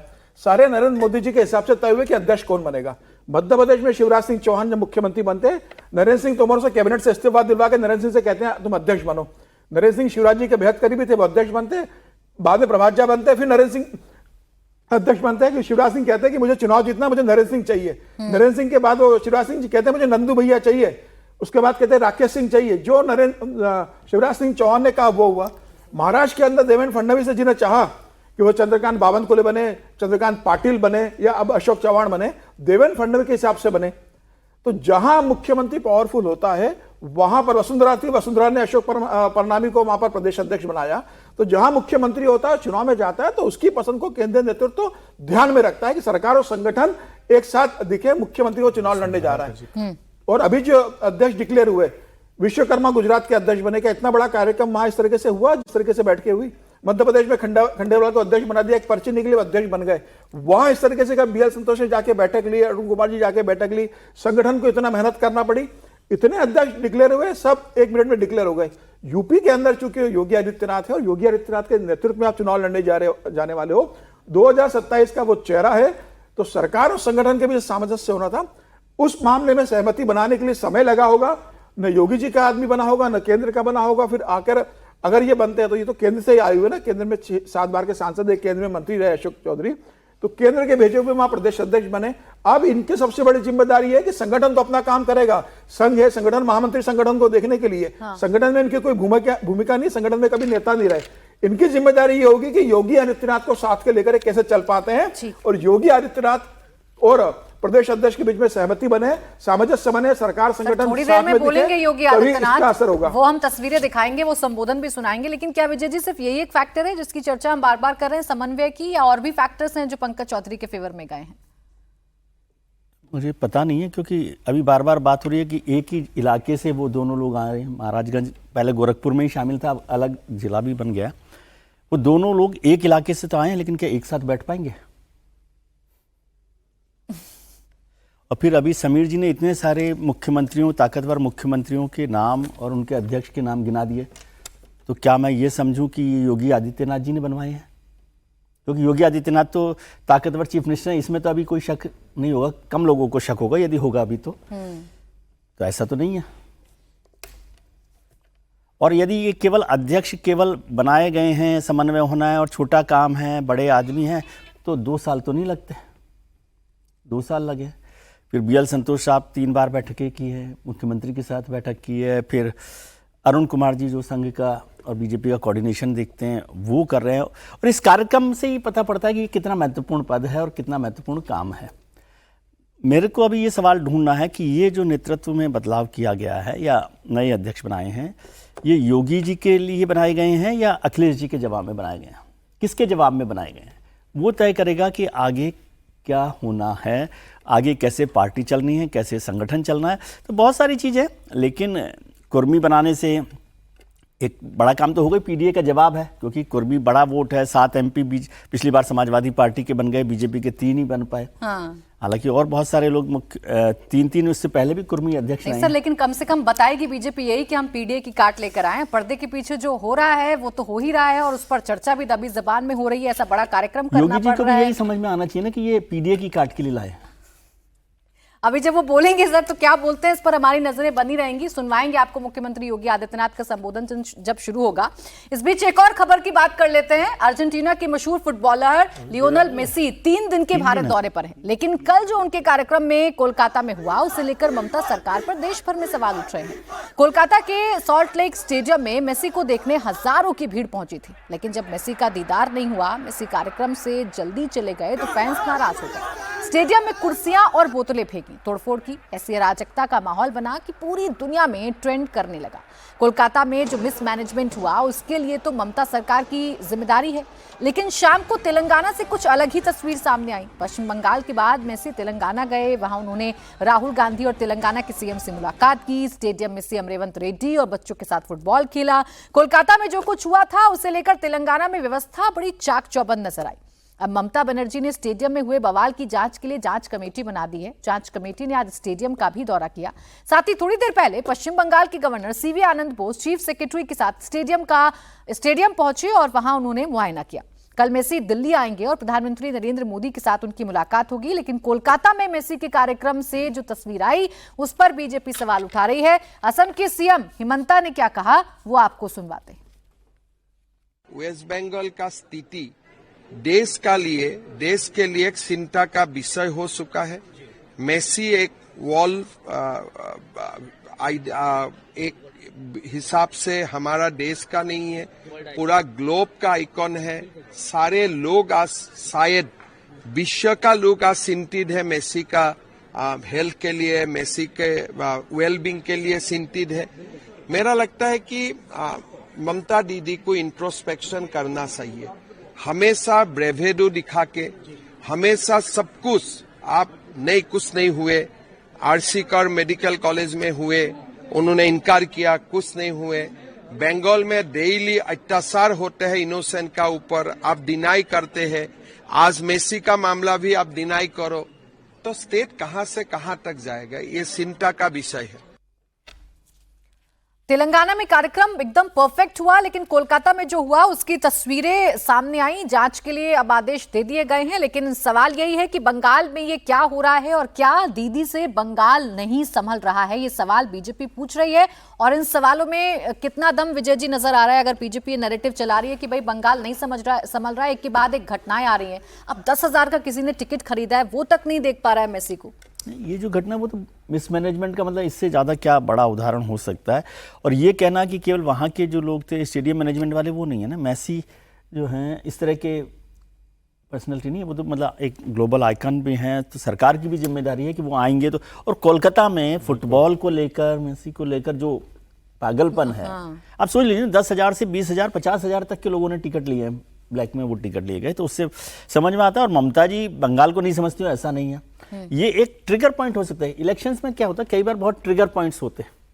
सर वो विजय, ममता जी भी तो प्लास्टर पैर में लगा तो फुटबॉल खेलते हुए पिछले चुनाव के समय आया था, तो वो कैसे आगे बढ़ सकता है। और बीजेपी के लिए ये सही मौका है कि इस मिसमैनेजमेंट को देखा जाए। और खासतौर से जब उसके तुरंत बाद वो तेलंगाना चले गए और वहाँ ठीक ठाक हो गया, तो वो भी एक बड़ा इशू है। लेकिन इलेक्शन में एक ट्रिगर पॉइंट होना, और क्या इसी को बड़ा इशू बना सकती है बीजेपी। लेकिन बीजेपी के लिए ये बड़ी बात है। और बीजेपी से भी ज़्यादा मैं समझता हूँ कि मिसमैनेजमेंट तो है ही, जिस पर कोई मतलब उस तरह की बहस नहीं हो सकती कि क्या करना चाहिए। किस तरह से ममता जी ने इसको देखा है, या जो भी लोग उसको देख रहे थे। ममता बनर्जी के लिए ग्रह नक्षत्र ठीक नहीं है। अब मुख्यमंत्री इतनी बड़ी बड़ी एग्रेसिव बात करती हैं, लेकिन ये तस्वीरें क्या उनको चिंता में नहीं डालती हैं कि क्या हो रहा है मेरे बंगाल में? इसलिए उन्होंने तुरंत माफी मांगी, सब कुछ किया ना, सॉरी, डैमेज कंट्रोल किया। जैसे 2026 जो है ना, नहीं तो ममता जी इतनी जल्दी 2026 की जो कुंडली है ना, उसमें ममता बनर्जी के लिए जो स्टार्स दिख रहे हैं वो कुछ अच्छे नहीं दिख रहे हैं। और ऐसा इसलिए भी क्योंकि देखिए ये मुद्दा कितना आगे जाता है ये कहना मुश्किल है, लेकिन ये बात ये है कि ये युवाओं, ये जितने जो स्टेडियम में आए होंगे, तो ये कोई अच्छा सरकार के लिए लेकर के जा रहे होंगे, तो ऐसा तो है नहीं। जो लोग ये सब काम कर रहे होंगे वो तो स्वाभाविक है कि वो ममता बनर्जी के खिलाफ ही मन में उनकी प्रतिक्रिया आई होगी, प्रशासन के खिलाफ ही आई होगी, इसीलिए ऐसा किया होगा। ग्रह नक्षत्र इसलिए नहीं कह रहे हैं, ठीक कह रहे हैं, मैं उनका ठीक के लिए मैं बता रहा हूं कि नहीं चल रहे हैं। नहीं तो बाबरी मस्जिद का शिलान्यास नहीं होने देते वहां पर। जब राम जन्मभूमि पर शिलान्यास हो गया तो आगे की तस्वीर उनको इतिहास से पता लगना चाहिए था कि क्या। तो वहां पर जब बाबरी मस्जिद का वहां पर शिलान्यास यदि करा रहे हैं तो उसके बाद उनको पता होना चाहिए कि आने वाले दिनों में हिंदू कैसे उस पर प्रतिक्रिया करें। बंगाल के अंदर जब सीमावर्ती क्षेत्र में लोग हिंदू मारे जा रहे थे, लखनऊ से अब तस्वीरें आने लगी हैं। औपचारिक ऐलान पंकज चौधरी के नाम का किया जाएगा। तस्वीरें आप देखिए, मुख्यमंत्री योगी आदित्यनाथ वहां पर हैं। पंकज चौधरी भी शायद तस्वीरों में नजर आ रहे हैं, वो भी पहुंच गए। रुचि, आप बताइए क्या देख रहे हैं तस्वीरों में? भारतीय जनता पार्टी का ध्वज माननीय प्रदेश अध्यक्ष जी को प्रसन्नता हो रही है। योगी जी के पास कौन है? माता की, भारत माता की। योगी जी के पास कौन है? मैं योगी जी के बगल में कौन बैठा है? बहुत बहुत धन्यवाद मित्रों। मैं ये भी घोषित करना चाहता हूं,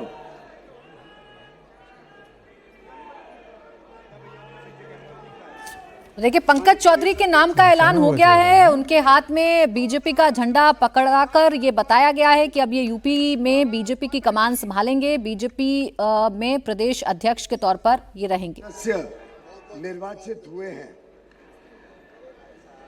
उन 120 राष्ट्रीय परिषद के सदस्यों के नाम सभी ना लेते हुए कुछ जो प्रमुख सदस्य तो पंकज चौधरी यूपी बीजेपी के नए अध्यक्ष बन गए हैं, ये बड़ी खबर आपको बता रहे हैं। सिर्फ औपचारिक ऐलान का इंतजार किया जा रहा था, वो औपचारिक ऐलान भी किया जा चुका है। पीयूष गोयल को इस वक्त आप सुन रहे हैं। मुख्यमंत्री योगी आदित्यनाथ, दोनों डिप्टी सीएम और जो पूर्व प्रदेश में बीजेपी की कमान संभाल चुके हैं अध्यक्ष, उनको भी मंच पर जगह दी गई है। मुख्यमंत्री योगी आदित्यनाथ के साथ बैठे हुए नजर आ रहे हैं पंकज चौधरी, और दोनों ही गोरखपुर जिले से आते हैं। दोनों के ही समन्वय को लेकर काफी चर्चा है, संगठन और सरकार के बीच समन्वय को लेकर काफी चर्चा है। हाथ में झंडा पंकज चौधरी के दिया गया और फिर उसके बाद तालियां बजी और नाम का ऐलान हो गया कि पंकज चौधरी अब उत्तर प्रदेश में बीजेपी की कमान संभालेंगे। 2027 की जिम्मेदारी इनके कंधों पर अब रहने वाली है। अब इस जिम्मेदारी को ये कितना स्ट्रांगली निभाते हैं, कैसे निभाते हैं, ये देखना अब दिलचस्प होगा। जिम्मेदारी तो बड़ी है हर्षवर्धन जी, 2027 का चुनाव है और इनको जिम्मेदारी निभानी है संगठन को मजबूत करने की और सरकार के साथ कोऑर्डिनेशन की। नहीं, निश्चित तौर पर पंकज चौधरी के लिए ये ऐतिहासिक अवसर है। और जब कई बार होता है ना कि आपको संयोग से कुछ चीजें मिलती हैं, कुछ नियति तय करती है, तो उसके बाद आपके कर्म का बड़ा महत्व हो जाता है। पंकज चौधरी निश्चित तौर पर अपनी कॉन्स्टिट्यूंसी के तो बहुत जबरदस्त नेता हैं, लगातार जीतते रहे, बीच में एक दो बार छोड़कर बहुत जमीन से आए हैं। एक तो जो अच्छी बात है, जिसको हम अगर कहें कि ठीक है, बार बार ये चर्चा हो रही है, हम लोग भी कह रहे हैं कि गोरखपुर से ही दोनों हैं, पंकज चौधरी सामने सीधे कन्फ्रंट नहीं करते। मतलब आप उनको लड़ते हुए, कोई आक्रामक बयान देते हुए ऐसा नहीं देखेंगे। तो ये पार्टी के लिए एक अच्छी स्थिति है कि अगर आक्रामकता नहीं दिखे, कोई ऐसा बयानबाजी नहीं आए। अब सवाल यह है कि क्या वो उस तरह से संगठन के तौर पर बहुत, जिसको कहते हैं कि काम उन्होंने किया है, तो संगठन के तौर पर देखिए पैर छू रहे हैं मुख्यमंत्री योगी आदित्यनाथ। ये एक बात तो सबको जानना चाहिए, क्योंकि गोरखनाथ मठ है और उसके महंत हैं योगी आदित्यनाथ। गोरखनाथ मठ के महंत होने के नाते उस पूरे क्षेत्र में एक तो बड़ी प्रतिष्ठा है, भगवाधारी हैं, तो उनका लोग जो भी उनका पांव छू रहे हैं वो उस वजह से छूते हैं। और ये कोई आज की तारीख में कोई कहने वाली बात तो है नहीं कि नरेंद्र मोदी के बाद योगी आदित्यनाथ का जो औरा है, जो प्रभाव है, वो सबसे अधिक है। तो ये भी बहुत साफ साफ दिखता है। लेकिन क्या ये औरा प्रभाव योगी आदित्यनाथ वाला और जो पंकज चौधरी की जो अपनी छवि है उससे आगे, क्योंकि उनको बहुत मेहनत करनी पड़ेगी। मतलब मेरे लिए थोड़ा सा ये अबूझ पहेली जैसा भी होता है कि जब ऐसे समय में संगठन को आपको बहुत एक्टिव करना है, सक्रिय करना है, तो पंकज जी उस मामले में कितना आगे जाएंगे। क्योंकि बाकी तो ठीक है कि वो सारे काम कर लेंगे, ये भी ठीक है कि चूंकि कैडर वाली पार्टी है तो बहुत बार नेता पद पर आने के बाद बनता है। कई बार लगता है ना कि जब हम पद पर जब उसको देखते हैं तो उसके बाद वो दिखता है। तो उत्तर प्रदेश एक तरह से कहें कि आज से बीजेपी की वहां नई कहानी शुरू हो रही है। 27 के चुनाव के लिए आज से आप कह रहे हैं कि जो भी तैयारी वो कर रही है वो हो रही है। अब किस तरह से वो जवाब दे पाएगी, कितना जवाब दे पाएगी, एक बार टीम आ जाने दीजिए, क्योंकि टीम में अब प्रतिनिधित्व कैसा होगा। क्योंकि अभी मैं कल ही एक मतलब जाहिर नेता आए, उन्होंने कहा कि बताइए ब्राह्मण अध्यक्ष बनना था, काट दिया उनका असली आखिरी समय में। तो किसी ने कहा कि नहीं, महामंत्री वाले में थोड़ा ज्यादा हिस्सा दे दिया जाएगा। तो कई चीजें हैं, तो वो सब भी समीकरण होंगे जो इसमें साधे जाएंगे। ये दोनों ये तस्वीर अब बार बार चलेंगी भी और इन तस्वीरों का जिक्र राजनीति में किया भी जाएगा। जैसे ही मंच पर पंकज चौधरी आए, योगी आदित्यनाथ के उन्होंने पैर छुए, उसके बाद फिर झंडा उनके हाथ में दिया गया, फिर उसके बाद एक एक करके सबने उनका स्वागत करना शुरू कर दिया। भूपेंद्र चौधरी ने अपनी जिम्मेदारी पंकज चौधरी को दी, बीच में सेंटर में मुख्यमंत्री योगी आदित्यनाथ नजर आए। लेकिन जब जिम्मेदारियों की और हम चुनौतियों की बात कर रहे हैं तो चुनौतियां बहुत सारी हैं। अभी 2024 में डेंट लगा था, जातियां छिटकी थी, पूर्वांचल अवध में बड़ा नुकसान हुआ था। और क्या इनके आने से प्रयागराज से लेकर कानपुर और गोरखपुर तक का जो पूरा इलाका है उसे साधने में समीर जी मदद मिलेगी बीजेपी को? देखिए, संगठन की दृष्टि से ये संघ के साथ तालमेल मिलाकर काम करेंगे, संगठन भी लेके काम करेगा। लेकिन चेहरा तो योगी आदित्यनाथ ही है, उनके नाम पर ही। और प्रधानमंत्री मोदी और योगी, मतलब योगी और मोदी की जो जोड़ी है, वोट उसी के नाम पर पड़ने वाले। संगठन के लिए ठीक है कि जो रूटीन के अफेयर्स होते हैं आपको वो करना पड़ेंगे, आप बैठ के लो, जिलाध्यक्ष को नियुक्त करो, उनकी एक्टिविटी देखो, केंद्र के बीच और राज्य के बीच में, संगठन के बीच में आप बेहतर तालमेल बनाओ, जो प्रभारी बनकर चुनाव प्रभारी आएंगे उनके साथ बेहतर तालमेल करो। ये सब करना पड़ेगा, दौरा बहुत करना पड़ेगा उनको, पूरा उत्तर प्रदेश घूमना है। बहुत बड़ा राज्य उत्तर प्रदेश, 80 लोकसभा सीटें आती है और इतना बड़ा राज्य आप घूमना पड़ेगा। तमाम तरह के जातिगत समीकरण को आपने देखना पड़ेगा। पार्टी के अंदर तमाम जो दिग्गज नेता है उनको साधना पड़ेगा कि सबके अपने अपने क्षेत्र के सब राजा हैं, तो उनको आप साथ के चलो। ये तमाम चुनौतियां होगी और मुझे लगता है जब केंद्र का हाथ और केंद्र से भेजा गया है तो केंद्र का पूरा सपोर्ट होगा। योगी आदित्यनाथ इस बात को जानते हैं कि 2027 का चुनाव उनके लिए बहुत महत्वपूर्ण है और ज्यादा सीटों के साथ उन्हें फिर से पूर्ण बहुमत की सरकार बनाना है। लोकसभा चुनाव में जो उनको एक डर बैठ गया था उसके बाद अब उन्हें बहुत अच्छे से वापसी करना है। तो निश्चित रूप से योगी आदित्यनाथ और जो प्रदेश अध्यक्ष बने हैं पंकज चौधरी दोनों मिलकर सरकार और संगठन मिलकर चलेंगे। सरकार के काम को संगठन जमीनी स्तर पर लेके जाएगा, मोदी की योजनाओं को जमीनी स्तर पर लेकर जाएंगे, योगी आदित्यनाथ के काम को जमीनी स्तर पर लेकर जाएंगे। और जब संघ संगठन और सरकार जब तीनों मिलेंगे तो मुझे लग रहा है कि बेहतर काम होगा और 2027 में योगी आदित्यनाथ फिर उत्तर प्रदेश के मुख्यमंत्री। देखिए नेताओं की बॉडी लैंग्वेज भी रीड की जाती है। अभी जो तस्वीरें दिख रहे हैं, योगी आदित्यनाथ पीछे से झंडा आ रहा है और वो बुला रहे हैं कि आगे आइए, और उनको आगे करते हैं, फिर झंडा उनके हाथ में थमा दिया जाता है। फिर वो तस्वीर जो शुरुआत में आई थी कि पैर छुए, तालियां बजाई और उनके कंधे पर हाथ भी थपथपाया योगी आदित्यनाथ ने। तो इसी कोऑर्डिनेशन की जरूरत भारतीय जनता पार्टी को विजय जी है। बिल्कुल, किसी भी संगठन ये सिर्फ तस्वीर तो नहीं, अंदर खाने ऐसा रहेगा ना कोऑर्डिनेशन। नहीं, जरूरत है, आपने जरूरत कहा, उससे मैं सहमत हूँ। कोऑर्डिनेशन का तब वो लोग दोनों लोग देखेंगे कि कैसा बना पाते हैं, नहीं बना पाते, और वो ज़रूरत ज़रूर है कि इस तरह का हो। और जैसे हर्ष जी ने भी बहुत अच्छे से उनको बताया पंकज जी के लिए कि वो कन्फ्रंटेशनिस्ट नहीं है, तो कन्फ्रंटेशन करने वाला आदमी नहीं होता तो थोड़ा सा बेहतर तरीके से संगठन में कुछ काम कर सकता है, नहीं कर सकता है, लेकिन बेहतर हो सकेगा। और योगी जी को मुख्यमंत्री के तौर पर मानना, लेकिन कल एक मित्र ने मुझे कहा कि क्या भारतीय जनता पार्टी का जो कहा, उन्होंने एक बहुत बारीक बात कही कि ये आप समझ रहे हैं कि पंकज चौधरी कमजोर नेता हैं, ये नहीं है। पंकज चौधरी को क्या पार्टी सिमर करेगी कि एक राजपूत नेता के बाद अब कुर्मी मुख्यमंत्री हो सकता है? ये बात भारतीय जनता पार्टी की किसी नेता ने कही, तो वो बात कितनी सिमर होती है, उस सिमर का जाने का, फैलने का क्या मतलब होता है, या फिर योगी जी को ही मुख्यमंत्री बनाने के लिए पंकज चौधरी जी ये भूमिका निभाएंगे। बहुत सारी चीज़ें जिन पर चर्चा होगी, आगे बढ़ेगा। अभी तो काम हो रहा है, उनको शुभकामनाएं देनी चाहिए, अच्छा काम करें। और पार्टी तो किसी न किसी को तो लाएंगे आप, तब बात होती है। ब्राह्मण ले आते तो आप कहते हैं 2 अपर कास्ट लीडर्स जो है वहाँ पर आ गए, तो वो एक जातिगत, लेकिन मुझे पता नहीं अभी इससे ये जो जातिगत आधार पर किया गया, इससे हिंदू बट रहा है कि एकजुट हो रहा है? ये तो प्रश्न है, हिंदू बट रहा है, ये मेरे को चिंता कर रहा है। लेकिन बहरहाल अपने कार्य की शुरुआत पैर छूकर आशीर्वाद देकर तो कर ही ली है पंकज चौधरी ने। एक पहला मैसेज तो क्लियर करिए। आपकी क्या, आपका विश्लेषण क्या कहता है? हिंदू बट रहा है इससे या हिंदू छट रहा है? मैं तो इसमें समझता ही नहीं ना इस बात को। ये तो बीजेपी का इशू है, मेरा इशू नहीं है। नहीं, योगी जी का इशू है खासतौर से कि हिंदू बटेगा, यदि जातियों में जाएंगे तो जातियों के आधार पर सिलेक्शन करेंगे तो हिंदू बटेगा। ये हम विश्लेषण कर रहे हैं ना, हम विश्लेषण कर रहे हैं कि जातियों के आधार पर चुनाव क्या है। भारतीय जनता पार्टी का तो ये विश्लेषण रहा होगा कि भाई ठीक है, कई बार ऐसा होता है कि सामने वाला यदि फॉल खेल रहा है तो सामने वाला वैसा ही बैट्समैन भी वो उसके आगे भी वैसा ही लगा दिया जाए ताकि उसको टैकल कर सके। जैसा बॉलर होता है वैसा बैट्समैन भी। अच्छी स्ट्रेटेजी है ना। तो हो सकता है कि ये देखिए, अच्छा आने वाले दिनों में देखिए अच्छा ही शायद हो, सब अच्छा ही होगा। शुरुआत तो तस्वीरों से। एक बड़ा मजेदार किस्सा है कर्नाटका को लेके कि नेताओं के अंदर कैसे बंद कमरे में होता है और बाहर कैसा करते हैं। नितिन गडकरी अध्यक्ष थे, येदियुरप्पा कर्नाटका के मुख्यमंत्री थे, उनके ऊपर करप्शन के आरोप लगे, उनका इस्तीफा होना तय हो गया। वेंकैया नायडू को भेजा गया वहां पर कि आप जाके कीजिए, वेंकैया नायडू को गडकरी ने भेजा। बंद कमरे में वेंकैया नायडू अपने लैपटॉप पे काम कर रहे थे, येदियुरप्पा कुछ कह रहे थे, अपने सफाई दे रहे थे, वो लैपटॉप पे काम कर रहे थे। येदियुरप्पा को गुस्सा आया कि मैं कह रहा हूँ ये लैपटॉप पे काम कर रहा है, उन्होंने लैपटॉप उठा के तोड़ दिया वेंकैया नायडू का।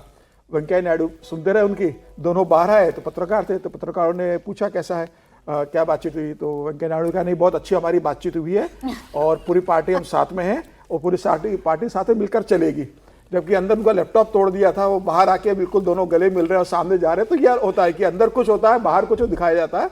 लेकिन ये भारतीय जनता पार्टी की खूबसूरती है कि जो भी होता है वो बंद कमरे के अंदर होता है, सार्वजनिक रूप से नहीं होता कांग्रेस की तरह। नहीं, लेकिन इस बात पे क्यों जोर दिया जा रहा है कि पंकज चौधरी वो नेता है जिनके लिए प्रधानमंत्री जी 200 मीटर पैदल चलकर गए थे? पता नहीं।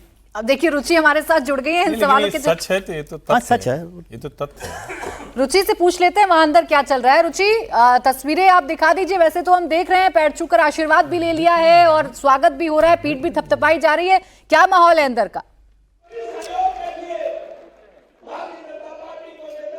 देखिए ये जो अंबेडकर ऑडिटोरियम है, मंच पे आपको इस समय ब्रजेश पाठक जो मुख्यमंत्री हैं वो भाषण दे रहे हैं। मुख्यमंत्री योगी आदित्यनाथ बैठे हुए हैं, केशव मौर्य हैं, पंकज चौधरी हैं, भूपेन्द्र चौधरी जो अब तक अध्यक्ष थे वो हैं और सामने उनके विधायक, मंत्री, कार्यकर्ता, पदाधिकारी पार्टी के हैं। तो अब क्योंकि नए अध्यक्ष बने हैं तो जाहिर है कि उम्मीदें उनसे बहुत ज़्यादा हैं, और जिस तरह से उन्होंने मुख्यमंत्री का से आशीर्वाद लिया तो जो अटकलें थी कि दोनों एक ही इलाके में आते हैं, मुख्यमंत्री ज़्यादा खुश नहीं है इस बात से कि पंकज चौधरी को प्रदेश अध्यक्ष बनाया गया है, तो एक तरह का आप मैसेज देने की भी कोशिश कह सकते हैं कि सब कुछ पार्टी में ठीक है। अब बड़ी जिम्मेदारी उनके ऊपर है, एक तो सरकार और संगठन के बीच समन्वय बनाने की जिम्मेदारी है, दूसरा संगठन को मजबूत करने की जिम्मेदारी है। विधानसभा चुनाव के पहले यूपी में एसआईआर चल रहा है, करीब 3 करोड़ वोटर मिल नहीं रहे हैं, तो बीजेपी के जो नए प्रदेश अध्यक्ष हैं उनकी ये भी जिम्मेदारी होगी कि कोई वोटर जो बीजेपी के वोटर हैं वो किसी तरह से लिस्ट में ना कटे। और सरकार और संगठन के जो आप सुनते रहते हैं कि झगड़े सामने आते रहते हैं कि संगठन नाराज है, कार्यकर्ता खासतौर से नाराज रहते हैं कि सरकार में उनका काम नहीं होता, अफसर उनकी बात नहीं सुनते, मंत्री की यहाँ सुनवाई नहीं होती, तो ये जो छोटी छोटी चीज़ें हैं जो चुनाव के टाइम बहुत बड़ी हो जाती है, कार्यकर्ताओं की नाराज़गी पार्टी को भारी पड़ जाती है, संगठन और सरकार के बीच अगर रिश्ते नहीं अच्छे होते उसका नुकसान पार्टी को उठाना पड़ता है। तो ये सारे चैलेंज इस अब के सामने है पंकज चौधरी के। अब फिलहाल यहाँ पे सब तरफ काफ़ी नारे भी लग रहे हैं, लोग खुश हैं कि उनको पार्टी को नया अध्यक्ष मिल गया है। भारत माता के आपको नारे सुनाई दे रहे हैं, तो लेकिन बड़ी जिम्मेदारी पंकज चौधरी का हालांकि कहना है कि बीजेपी जिस तरह की पार्टी है, छोटे से छोटे कार्यकर्ताओं को बड़ी जिम्मेदारी दे दी जाती है और वो कार्यकर्ता उसको अच्छी तरह से निभाते भी हैं। ठीक है, बहुत सारी चुनौतियां हैं रुचि, और जैसा आप बता रही हैं कि जो कार्यकर्ताओं में एक नाराजगी रहती है कि उनकी नहीं सुनवाई होती और उस नाराजगी का खामियाजा 2024 में भुगता था, अब उसे कैसे ठीक करेंगे, कैसे समन्वय रहेगा, ये तमाम चुनौतियां हैं जो पंकज चौधरी के सामने फिलहाल है। बने रहिएगा हमारे साथ, थोड़ी देर में योगी आदित्यनाथ का संबोधन भी शुरू होगा, आपको फिर एक बार लिए चलेंगे यूपी में क्या चल रहा है, योगी आदित्यनाथ क्या संदेश देते हैं आपको सुनवाएंगे। लेकिन इस बीच बात आई अमेरिका की भी कर लेते हैं, क्योंकि यहां फायरिंग से एक बार फिर अमेरिका दहल उठा है। आयरलैंड के प्रोविडेंस शहर में ब्राउन यूनिवर्सिटी में फायरिंग से दहशत फैल गई। गोलीबारी में 2 लोगों की मौत हो गई, 8 लोग गंभीर रूप से घायल हैं, जिनका अस्पताल में इलाज चल रहा है। अज्ञात शख्स ने यूनिवर्सिटी की इंजीनियरिंग ब्लॉक में फायरिंग की, जिस दौरान गोलियां चली। यूनिवर्सिटी में फाइनल एग्जाम चल रहे थे, पुलिस हमलावर की तलाश कर रही है। आसपास के इलाके में भी सिक्योरिटी को बढ़ा दिया गया है। FBI भी जांच में जुट गई है और राष्ट्रपति ट्रंप को घटना की पूरी जानकारी दी गई है। फायरिंग की आवाज सुनकर जो स्टूडेंट जहां मौजूद थे वहां छिप गए। बाद में पुलिस के आने के बाद हाथ ऊपर उठाकर सबकी तलाशी ली गई और सभी स्टूडेंट्स को सुरक्षित बाहर निकाला गया। फायरिंग करने वाले की तस्वीर सामने आ गई है, जिसे पूरे अमेरिका में सर्कुलेट कर दिया गया है। ट्रंप ने इस वारदात को शर्मनाक बताया है। I've been fully briefed on the Brown University situation, what a terrible thing it is, and all we can do right now is pray for the victims and for those that were very badly hurt, it looks like, and we'll inform you later as to what's happening, but it's a shame. It's a shame. Just pray. Thank you very much. इससे पहले भी white house के बिल्कुल नजदीक firing की घटना सामने आई थी, तब उसे आतंकवादी घटना करार ट्रंप ने दिया था। और अब एक बार फिर ये अमेरिका में ही यूनिवर्सिटी की तस्वीर आप देख रहे हैं, जहां फायरिंग की गूंज से ये पूरा का पूरा जो यूनिवर्सिटी कैंपस है वो दहल उठा। स्टूडेंट्स डरे, पुलिस आई, उसके बाद में फिर हालात को सामान्य किया गया। अभी तक हमलावर को पकड़ा नहीं गया है। सवाल ये है समीर जी कि अमेरिका में क्या हो रहा है, एक के बाद एक ऐसी घटनाएं आखिरकार क्यों सामने आ रही? निश्चित रूप से अमेरिका में अब ये घटनाएं बहुत ज़्यादा बढ़ गई। लगातार इस तरीके से वहाँ पे गोलीबारी हो रही है, कभी हॉस्पिटल में, कभी स्कूल में बच्चों और टीचर को गोली चलाई जा रही है। और अब ये इस तरीके से इतनी बड़ी यूनिवर्सिटी के अंदर इस तरीके से हो रहा है। और जो ट्रंप अभी वो कह रहे थे, मतलब जो ट्रंप प्रशासन कह रहा है कि जो बाहर से जो घुसपैठी आ गए हैं अमेरिका के अंदर, वो इस तरीके से क्राइम को अंजाम दे रहे। और अभी आप देखेंगे कि कुछ दिन पहले अफगानिस्तान के नागरिक ने जिस तरीके से एक पुलिस महिला अधिकारी को मार दिया था और ये कहा गया था कि भाई वो अफगानिस्तान से आके उसको नागरिकता दी गई थी, तो ट्रंप ने तभी कहा था कि तत्काल नए लोगों की नागरिकता रोक दी जाए देने के लिए। तो अब ट्रंप प्रशासन को लग रहा है कि इस तरीके से बाहर से लोग आ रहे हैं, वो इस तरीके से अमेरिका के अंदर क्राइम को दे रहे हैं। लेकिन अभी पता नहीं पड़ पाया कि इसका इंटेंशन क्या था, क्या कोई झगड़ा था या कोई मतलब किस इंटेंशन से आया था, क्या मानसिक रूप से विक्षिप्त था या क्या कारण था। अभी तक वो हमलावर पकड़ने में भी नहीं आया है, मतलब वो सब करके चला गया, पुलिस उसको ढूंढ रही है। ये भी एक प्रशासन की बड़ी फेल्यूर है कि इतने बड़े कैंपस के अंदर कोई आता है, गोलीबारी करके चला जाता है और वो अभी तक गिरफ्तार नहीं होता है। प्रशासन के लिए चुनौती की बात होगी। लेकिन अब जिस तरीके से अमेरिका के अंदर ये बढ़ रहा है और अमेरिका इसके लिए घुसपैठी जो दूसरे लोग आते हैं अवैध तरीके से उनको इसके लिए दोषी मान रहा है। अब जब पकड़ाई में आएगा तब पड़ेगा, लेकिन फिलहाल ये इतने बड़े यूनिवर्सिटी के अंदर ये वहाँ के मैनेजमेंट की फेल्यूर है सिक्योरिटी की। बिल्कुल, देखिए हमलावर आपको तस्वीरों में नजर भी आ रहा है, इसकी पूरी जो तस्वीरें हैं उनको सर्कुलेट कर दिया गया है अमेरिका में, लेकिन अभी तक ये पकड़ा नहीं है। सिर्फ एक लाइन जोड़ दूं कि जो इस प्रकार के वारदात में जो लोग शामिल हैं वो सिर्फ ये मान लेना कि सिर्फ एशियंस होंगे, अफगानी होंगे, पाकिस्तानी होंगे, ऐसा नहीं है। जो वहाँ की सोसाइटी है, खास करके अमेरिकन्स, वाइट क्रिश्चियंस जिसको हम बोलते हैं, उनमें भी एक रेसिस्ट टेंडेंसीज देखने को मिली है और वो आज के दिन में एशियंस और अफ्रीकन्स के खिलाफ इस प्रकार की वारदातें न सिर्फ यूनिवर्सिटी एरिया में बट सरेआम में बाजारों में भी कर रहे हैं।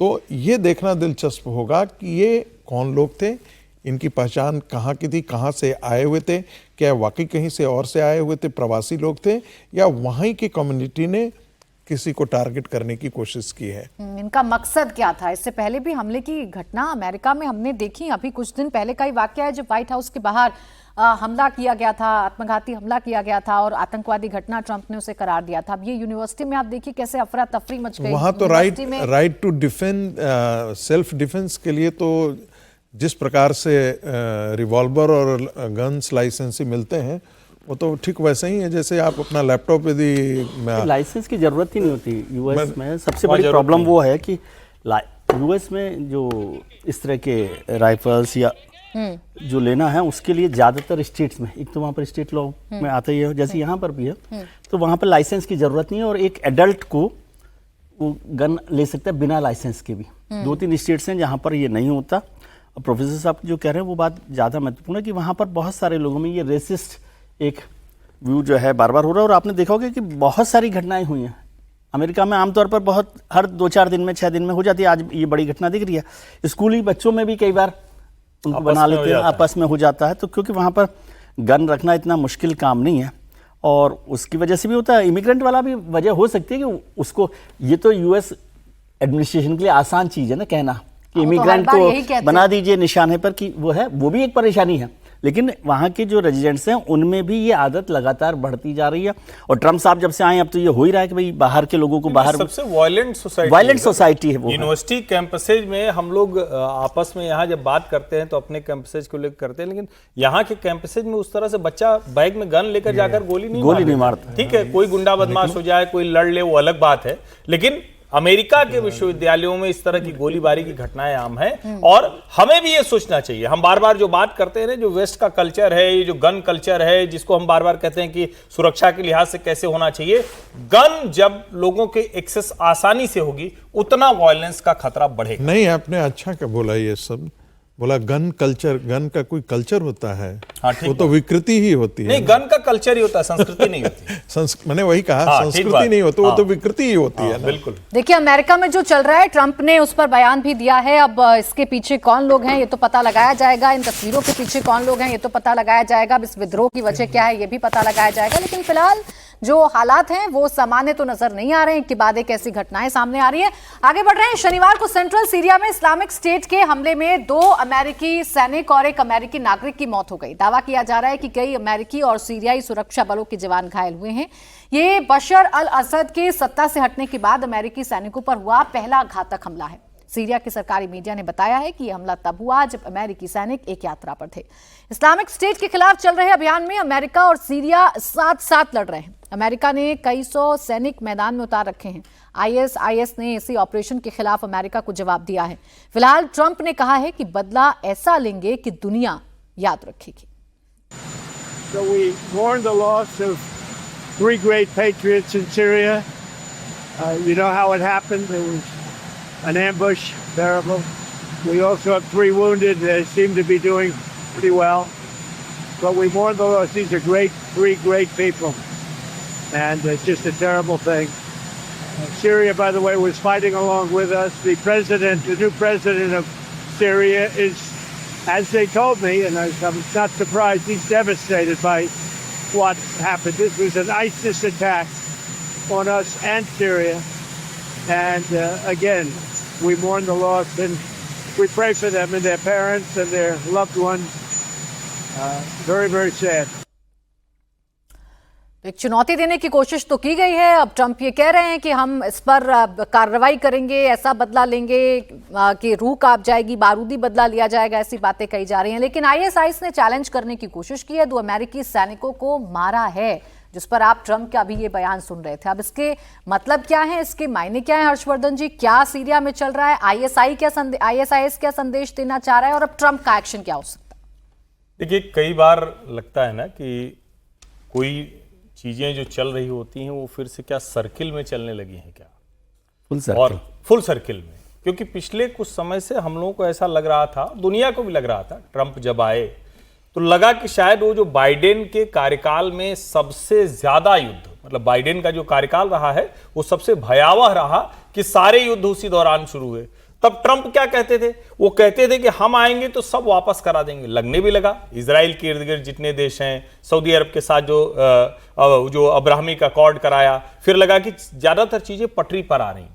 लेकिन अब ऐसा लग रहा है कि ट्रंप के रहते हुए बहुत कुछ ठीक होता हुआ नहीं दिख रहा है। और कई बार लगता जरूर है कि वो किससे लड़ रहे हैं, तो कोई इस्लामिक टेररिस्ट ऑर्गेनाइजेशन है, किससे लड़ रहे हैं तो देखिए रशिया ने यूक्रेन पर इन्वेजन कर दिया। लेकिन ओवरऑल अगर कहें तो क्या अमेरिका अपनी उस पॉलिसी की तरफ जा रहा है जहां उसकी नंबर 1 की पोजीशन खतरे में है? तो जो कहा जाता है कि डॉलर और आर्म, उसका जो धंधा है वो दुनिया भर में बढ़ाने के लिए, और इसीलिए एक तरफ वो टैरिफ वाला खेल करते हैं, दूसरी तरफ ये वाला खेल करते हैं। तो ठीक है कि अगर सीरिया में कोई ऐसी आतंकवादी घटना हो रही है, कोई इस तरह का है, तो वो बिल्कुल करेंगे, और अगर उनके सैनिक की जान चली जाए तब तो वो करते ही करते हैं, तब तो अमेरिका बिल्कुल। लेकिन क्या ऐसा कुछ हो रहा है क्या? मुझे लगता है कि इस पर भी नजर रखने की जरूरत है, क्योंकि पिछले कुछ समय में लगातार दिख रहा है कि वो ये प्रयास कर रहे हैं। ये टैरिफ का पूरा मामला देखिए, मैं उसको एक स्टडी कर रहा था। दरअसल उनके टैरिफ थ्रेट से और कुछ नहीं हो रहा है। वो चाहते हैं कि दुनिया भर में डॉलर की डिमांड अलग अलग तरीके से बढ़ेगी और उसकी वजह से डॉलर मजबूत होगा दूसरी करेंसीज के मुकाबले। हमारा भी रुपया बहुत नीचे स्तर पर चला गया है। और दूसरा क्या है कि आर्म्स उनकी फैक्ट्री एकदम बंद हो गई, क्योंकि ऑप्शन बहुत हो गए, बहुत से देशों ने अपना तैयार करना शुरू किया, रशिया, चाइना से इतर भी लोग देख रहे हैं। तो क्या ये एक मसला है क्या? दुनिया को यह भी जरा सोचना चाहिए। ठीक है, लेकिन चैलेंज तो है, अमेरिका को चैलेंज तो किया ही गया ना आईएसआईएस की तरफ से। अब क्या ट्रंप करेंगे, ट्रंप कैसा बदला लेंगे, इस पर सभी की निगाहें हैं। लेकिन जो कुछ चल रहा है वो ट्रंप के हिसाब से, जैसा हर्षवर्धन जी भी कह रहे हैं समीर जी, बहुत मुफीद नहीं है। उन्हें हर मोर्चे पर आकर कहीं ना कहीं बैकफुट पर आना पड़ रहा है। वो एग्रेसिवली आगे आते हैं, झुकाने की कोशिश करते हैं, रोज एक बयान देते हैं, लेकिन कई फ्रंट पर उनके लिए बड़ी मुश्किलें हो रही हैं। निश्चित रूप से जिस तरीके से उनको लग रहा था कि भाई वो दुनिया में पीस लेकर आ जाएंगे, इजराइल और हमास के बीच उन्होंने जिस तरीके से शांति कराने की कोशिश की और फिर वो युद्ध शुरू हो गया। उन्हें लग रहा था कि अलास्का में वो रूस और जेलेंस्की के बीच में, यूक्रेन और रूस के बीच में वो शांति वार्ता लेकर आ जाएंगे और वो शिखर वार्ता बहुत अच्छी होगी। लेकिन उसके बाद भी शांति नहीं हुई। बीच में उन्होंने थाईलैंड और कंबोडिया के बीच में शांति समझौता करवा दिया था। फिर वो दो देश आपस में लड़ने लगे। इधर ताइवान और चाइना का अलग टेंशन बढ़ते जा रहा है। तो जो कोशिश वो कर रहे थे कि मेरे आने के बाद मैं युद्ध रुकवा दूंगा और मैं ट्रंप के नोबेल पीस प्राइज के सबसे बड़ा दावेदार अगली बार बनूंगा, वो सबसे बड़ी उन्हें चुनौती बन के उभर रहा है। और जिस तरीके से अब वापस अमेरिका के अंदर इस तरीके से हो रहा है और अमेरिका खुद भी जिस तरीके से कर रहे हैं, अभी अपने पड़ोसी देश के ऊपर वो जिस तरीके से समुद्र में उनके ऊपर हमला कर रहा है और उनके बता रहा है कि भाई आप ड्रग्स सबसे बड़ा कार्टेल आप चलाते हो, आपको छोड़ना पड़ेगा। तो अब बाकी देशों पर जिस तरीके से अमेरिका कर रहा है, तो कहीं ना कहीं उसका रिएक्शन मुझे लगता है देखने को मिल रहा है। और कई ऐसे लोग होंगे जो ट्रंप की जो टैरिफ नीति है उसके कारण अमेरिका के अंदर भी एक मुझे लगता है गुस्सा होगा लोगों को नौकरियां जा रही है। बीच में इतने लंबे समय तक लॉकडाउन अमेरिका के अंदर चला था कि लोगों को तनख्वाह नहीं मिली थी, लोगों को अपना लोन लेकर घर चलाना पड़ रहा था। तो क्या उस तरह के लोग जो ट्रंप की नीति से नाराज है तो वो इस तरीके से अपना विरोध प्रदर्शन कर रहे हैं, ये देखने वाली बात होगी। लेकिन यह बात सही है कि ट्रंप को सिर्फ इंटरनेशनल लेवल पर नहीं, अपने घर पर डोमेस्टिक लेवल पर भी कई तकलीफों और चुनौतियों का सामना करना है। और अभी कल जिस तरीके से एक एप्स्टीन फाइल की जो कल फोटोग्राफ्स आए, वो भी एक ट्रंप के लिए बड़ी एक चिंता की बात है। तो ट्रंप के लिए आने वाला समय मुझे लगता है कि शुरुआत से अच्छा नहीं रहा और आने वाला समय, नया साल उनके लिए कैसा होगा। अब तो क्रिश्चियन का 25 दिसंबर को उनके लिए तो त्योहार मनाने का समय रहता है। 25 से लेके 2 जनवरी तक ट्रंप साहब अपनी छुट्टी मनाने वाले हैं। ट्रंप कोशिश तो बहुत कर रहे हैं। जब छुट्टी के बाद लौटूं तो कम से कम मेरे को एक अच्छा बेहतर अमेरिका और दुनिया के लिए बिल्कुल कर कोशिश सकता तो वो बहुत कर रहे हैं, लेकिन उनकी कोशिशों का अंजाम क्या होता है, एक बार फिर मैं आपको इजराइल से आई हुई, गाजा से आई हुई कुछ तस्वीरें दिखा देती हूँ। इजराइल ने गाजा सिटी पर बड़ा हमला किया है। हमले में इजराइल ने दावा किया है कि उसने हमास के एक और टॉप कमांडर रायद सईद को मार गिराया है, जो संगठन में हथियार बनाने का जिम्मा संभालता था और पहले ऑपरेशंस डिवीजन का प्रमुख भी रह चुका है। इजराइल के मुताबिक रायद सईद 7 अक्टूबर 2023 के हमले का भी मास्टरमाइंड था। इजराइल का आरोप है कि सईद सीजफायर के बावजूद हमास को दोबारा मजबूत करने में जुटा था, जो समझौते का उल्लंघन है। बता दें कि हमला हमास के इजरायली सैनिकों पर हमले के बाद हुआ है। इसमें 2 इजरायली सैनिक घायल हो गए थे। इसके बाद इजरायली प्रधानमंत्री नेतन्याहू ने सईद को निशाना बनाने का आदेश दिया था, लेकिन हमास ने सईद की मौत की पुष्टि नहीं की है। हमास का दावा है कि इजरायल ने सिविलियन गाड़ी को निशाना बनाया है, जिसमें 5 लोगों की मौत हुई है, जबकि इजरायल का कहना है कि उसने रायद सईद को ढेर कर दिया है। यानी दोनों के बीच में अभी भी जो संघर्ष है वो है। इजरायल ये कह रहा है कि समझौते को अगर हमास तोड़ेगा तो हम उस पर हमला करेंगे। हमास कह रहा है कि इजरायल ने हमारे सिविलियंस को निशाना बनाया है। कुल मिलाकर युद्ध अभी भी है, कुल मिलाकर हमले अभी भी हो रहे हैं। विजय जी, बिल्कुल हो रहे हैं हमले। और अभी आपने ट्रंप साहब से बात शुरू की। ट्रंप साहब भी यहाँ पर भी इन्वॉल्व हैं एक तरह से इजरायल और गाजा को लेकर, और ये बात बार बार हो रही कि एक इमेज बनाने के लिए वो जो उनको दिन रात नोबेल पीस प्राइज के सपने आते हैं, उस वजह से वो हर जगह लगा रहे हैं, अपनी भूमिका को शामिल कर रहे हैं। अच्छी बात है, अमेरिका का ये रहता है। लेकिन आप युद्ध कब खत्म करवा सकते हैं? जब आप उसमें न्यूट्रल रहे। ट्रंप साहब वहाँ न्यूट्रल नहीं रहते, वो कभी इजरायल के साथ खड़े दिखाई देते हैं, तो हमास कैसे भरोसा करेगा उन पर कि किस तरह की बात हो रही है। पुतिन के साथ भी इसी तरह से वो कर रहे हैं। जेलेंस्की को कह रहे हैं भाई अब समेट लीजिए सारी दुकान। पहले वो जेलेंस्की के साथ खड़े हुए दिखाई देते। सीरिया वाला मसला अलग है, क्योंकि सीरिया से तो उनकी लंबी लड़ाई हमेशा से ही चलती रही ISIS से, और अमेरिका के जब सैनिक मारे जाते हैं तो ये जवाब उनका होता है। इजरायल और गाजा में क्या है कि न तो इजरायल के नेतन्याहू साहब तो बहुत डोमेस्टिक पॉलिटिकल क्राइसिस में फंसे हुए हैं, समझे, तो वो किसी हालत में इस युद्ध को रोक नहीं सकते। मतलब युद्ध का मतलब हमला करने से, और कोई ना कोई एक्सक्यूज उन्हें चाहिए होता है कि हमास पर हमला हम क्यों करें, कर दें। और हमास को ये पता है कि ये बंद करने वाले नहीं है, इसलिए कोई पीस प्रोसेस या कोई भी समझौता वहाँ आगे नहीं चलेगा कि वो आप कहें कि मुझे बैक कर पीछे हट जाइए, हथियार छोड़ दीजिए या ये सब कर लीजिए। तो इसलिए ये परेशानी बनी हुई है। और दोनों जगह, यूक्रेन में भी और नेतन्याहू के इजरायल में भी, दोनों जगह डोमेस्टिक पॉलिटिकल क्राइसिस बहुत फंसा हुआ है। तो वो दोनों उसको पोस्टपोन करने के लिए इस युद्ध को जारी रखना चाहते हैं। भले यूक्रेन का भी बहुत बड़ा नुकसान हो गया, और पुतिन साहब हैं, उनको पता है कि मेरा सारी दुकान जो है इसी से ही चलनी है, कि जब तक उस पर हमला करते रहेंगे तब तक उनका भी एक वर्चस्व बना रहेगा। उनकी लड़ाई एक्चुअली यूक्रेन से तो है नहीं, उनकी लड़ाई तो ट्रंप साहब से, नाटो से है। तो वो उस लड़ाई को वहाँ पर ले गए हैं, इसलिए बस ये रोजाना चलता रहेगा। फिर किसी दिन 28 पॉइंट पीस प्लान आएगा, फिर कोई 20 पॉइंट पीस प्लान आएगा, फिर अलास्का में मीटिंग होगी, फिर कतर में मीटिंग होगी। तो ये सब लोग वो करते रहेंगे। ये इतना आसान काम नहीं है। और हमास भी, सीरिया भी, पुतिन के साथ साथ जेलेंस्की भी, वो दिमागी तौर पे युद्ध को खत्म करने के मूड वाले और मोड वाले लोग नहीं। ठीक है। रूस यूक्रेन के बीच महायुद्ध और भयानक होता जा रहा है। 2 दिन पहले यूक्रेन ने रूस पर अब तक का सबसे बड़ा हमला किया। इस हमले के बाद पुतिन ने रूस को धुआं कर दिया। लेकिन यूक्रेन किसी भी हाल में अभी पीछे हटने को नहीं तैयार है। रूस ने हमला किया जिससे यूक्रेन धुआं हो गया। यूक्रेन के निशाने पर रूस के ऊर्जा ठिकाने हैं। सैन्य ठिकानों पर भी जो है हमले वो लगातार किए जा रहे हैं, क्योंकि यूक्रेन ये अच्छे से जानता है कि जब तक रूस की रीढ़ पर वार नहीं किया जाएगा तब तक रूस को मात देना असंभव है। और इसलिए रूस ने जो अटैक किया है उसमें यूक्रेनी ऊर्जा ठिकानों को निशाना बनाया गया है। यानी चाहे रूस हो या यूक्रेन हो, दोनों एक दूसरे पर जबरदस्त अटैक कर रहे हैं और उस जगह पर अटैक किया जा रहा है जहां सबसे ज्यादा नुकसान हो। चाहे फिर वो कैंप्स की बात कर लीजिए, चाहे आप आर्मी कैंप्स की बात कर लीजिए, कमांड सेंटर्स की बात कर लीजिए, जो ऑयल टैंकर्स हैं उनकी बात कर लीजिए, हर जगह इस वक्त हमला किया जा रहा है। और ये जो हमले हैं, ये हमले बड़े टारगेटेड हमले हैं। ये तो कम से कम देखकर कहा जा सकता है कि रूस और यूक्रेन के बीच जो जंग छिड़ी हुई है उसका रास्ता अभी निकलता हुआ नजर नहीं आ रहा है। ऐसी कोई भी उम्मीद नजर नहीं आ रही है कि दोनों देश अभी मानेंगे। रूस हमले तेज कर ही चुका था, पुतिन लगातार यूक्रेन पर हमले कर रहे हैं, लेकिन अब जेलेंस्की भी लगातार पलटवार कर रहे हैं और वो भी रूस में धुआं कर रहे हैं, यानी रूस में भी टारगेटेड अटैक जेलेंस्की की तरफ से भी किया जा रहा है। ऐसा माना जा रहा था कि जेलेंस्की बैकफुट पर आ जाएंगे, ऐसा कहा भी जा रहा था कि रूस जिस तरीके से अटैक कर रहा है अब जेलेंस्की बहुत ज्यादा दिनों तक नहीं टिक पाएंगे, लेकिन जेलेंस्की यानी कि यूक्रेन अभी लगातार रूस पर अटैक कर रहा है और ये युद्ध दिन ब दिन और ज्यादा भीषण होता जा रहा है। अब इसका कोई उपाय, इसकी कोई बंद होने की उम्मीद नजर आती है, नहीं आती है? हर्षवर्धन जी ये जरूर बताइए कि क्या होगा अब इस युद्ध का अंजाम। अभी तो दोनों मानने को तैयार नहीं है। देखिए, मुझे फिर भी उम्मीद दिखती है, क्योंकि ये युद्ध तो जब युद्ध विराम हो भी जाता है तो लंबे समय तक चलता रहता है। लेकिन अगर आप ध्यान से इस पूरे घटनाक्रम को देखें तो रशिया और यूक्रेन के बीच एक पीस प्लान वो एग्जिस्टेंस में है, अभी वो पूरी तरह से खारिज नहीं हुआ है। उस पीस प्लान में पुतिन ने तो कोई बहुत कुछ बदलाव नहीं किया है, लेकिन यूरोपीय यूनियन के नेताओं के साथ मिलकर जेलेंस्की ने कई चीजें उसमें ऐड की हैं, कुछ चीजें हटाई हैं। अब सवाल यह है कि अलास्का के बाद वाली मीटिंग कब होगी।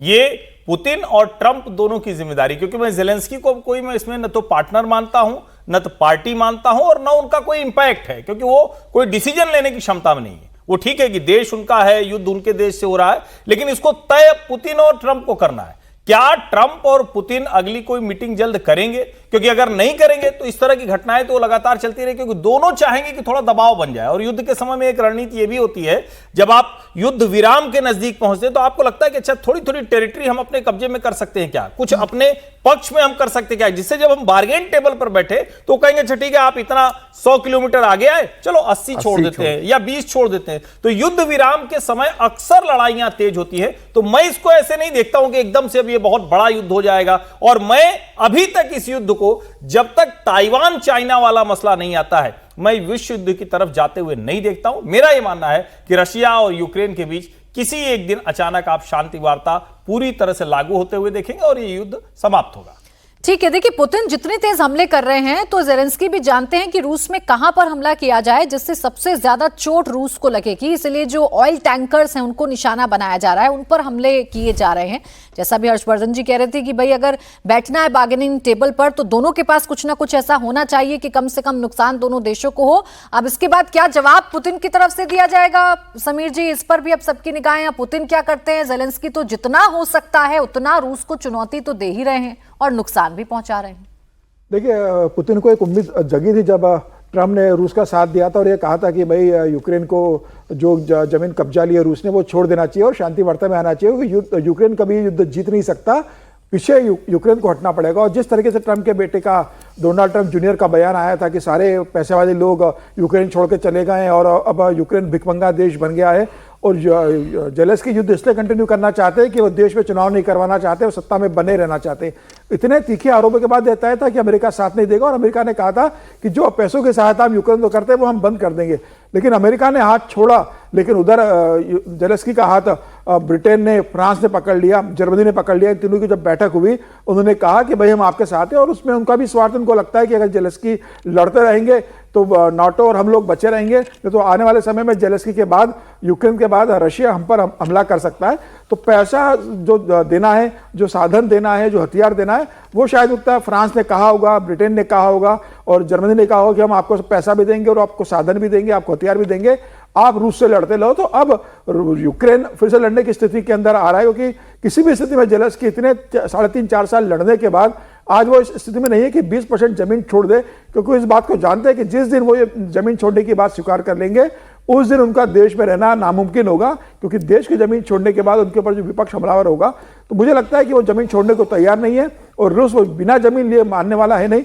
तो फिलहाल ये लड़ाई चलती रहेगी। अभी देखना है कि बाकी लोग यूक्रेन को कब तक इसका सपोर्ट करते हैं, जो ब्रिटेन है, फ्रांस है और जर्मनी और नाटो के देश है, वो कब तक सपोर्ट करते हैं। पैसा बहुत लंबे समय तक वो दे नहीं सकते। रूस भी लगातार युद्ध करके बहुत थक गया है, रूस की भी आर्थिक स्थिति बहुत खराब हो चुकी है, रूबल बहुत बुरी तरह से टूट चुका है। तो क्या रूस भी कोई इससे निकलने का रास्ता ढूंढ रहा है? ट्रम्प क्या कोई दूसरी बार शिखर वार्ता इसके साथ करेंगे बैठ के? क्या प्रधानमंत्री नरेंद्र मोदी इसमें, क्योंकि अब कहा जा रहा है कि जेलेंस्की जनवरी में भारत आने वाले हैं, अगर जेलेंस्की भारत में आते हैं तो जेलेंस्की से बात करने के बाद अभी पुतिन 4 और 5 तारीख को भारत से गए हैं। तो ऐसे स्थिति में क्या प्रधानमंत्री नरेंद्र मोदी नए साल में रूस और यूक्रेन के बीच में मध्यस्थता की कोई बड़ी भूमिका निभा सकते हैं? और प्रधानमंत्री मोदी के मध्यस्थता के बाद क्या रूस और यूक्रेन का युद्ध रुक सकता है? और मुझे लगता है इस बात की बहुत बड़ी संभावना है कि जेलेंस्की जब भारत आएंगे, प्रधानमंत्री से मिलेंगे, प्रधानमंत्री मोदी इन दोनों की बैठक करवाएंगे और भारत और प्रधानमंत्री नरेंद्र मोदी के नेतृत्व में मुझे लगता है रूस और यूक्रेन का युद्ध रुकेगा, जो ट्रंप तमाम कोशिशों के बाद भी नहीं कर पाए। नए साल में मुझे लगता है नरेंद्र मोदी नई भूमिका लेंगे और इस बड़े लंबे समय से चल रहे युद्ध को नरेंद्र मोदी के नेतृत्व में दुनिया रुकता हुआ रास्ता दिखेगी। क्या निकलेगा, इस पर तो सबकी निगाहें हैं। ट्रंप बहुत कोशिश कर रहे हैं लेकिन उसका रास्ता निकल नहीं रहा। और अभी मुश्किल ये है विजय जी कि यूरोप में भी तो मतभेद शुरू हो गए हैं ना, यूरोप के देशों में भी मतभेद शुरू हो गए हैं, नेटो के देशों में मतभेद शुरू हो गए हैं, यूक्रेन को लेकर कितनी मदद की जानी चाहिए, कितना पैसा दिया जाना चाहिए। तो ये उस स्टेज में पहुंच गया है जहां लगता है कि अब अंजाम इसका यही होगा कि खत्म हो ये युद्ध। नेटो को दरअसल क्या है, नेटो के कुछ देशों को लग रहा है कि ये हम हारी हुई जंग क्यों लड़ रहे हैं और इस जंग में जीतना तो मुश्किल काम है और कितना पैसा लगाना चाहिए नहीं लगाना चाहिए। लेकिन जो लोग आज जेलेंस्की के साथ खड़े दिखाई दे रहे हैं, समीर साहब ने बहुत ठीक से कहा, क्योंकि उनको अपने वर्चस्व की तो चिंता है। जेलेंस्की हार जाएंगे, यूक्रेन हार जाएगा तो फिर ब्रिटेन, जर्मनी, उनका भी नंबर आने वाला होगा किसी दिन। रूस क्यों छोड़ देंगे? तो वो अपने बचाव के लिए, कई बार होता है ना, एक ग्रुप में आप अपने साथ दूसरे को भी इसलिए बचा रहे हैं क्योंकि आप वो एक आगे खड़ा हुआ है जो लड़ाई लड़ रहा है, यदि वो खत्म होगा, वो हारेगा तो उस लड़ाई का असर आप पर भी दिखाई देगा। नेटो के जो ज़्यादातर देश उनके साथ नहीं दिख रहे जेलेंस्की के साथ, वो खर्च की वजह से दिख रहे और उनको लग रहा है कि रूस से लड़ाई लड़ना कोई बहुत समझदारी का काम नहीं है। जेलेंस्की की परेशानी ये है कि डोमेस्टिक प्रेशर में, डोमेस्टिक पॉलिटिक्स में वो शेर की सवारी मैं आपको बीच में रोक रही हूँ, एक बार फिर से लखनऊ लेकर चलते हैं अपने दर्शकों को। मुख्यमंत्री योगी आदित्यनाथ संबोधित कर रहे हैं, सुनवाते हैं।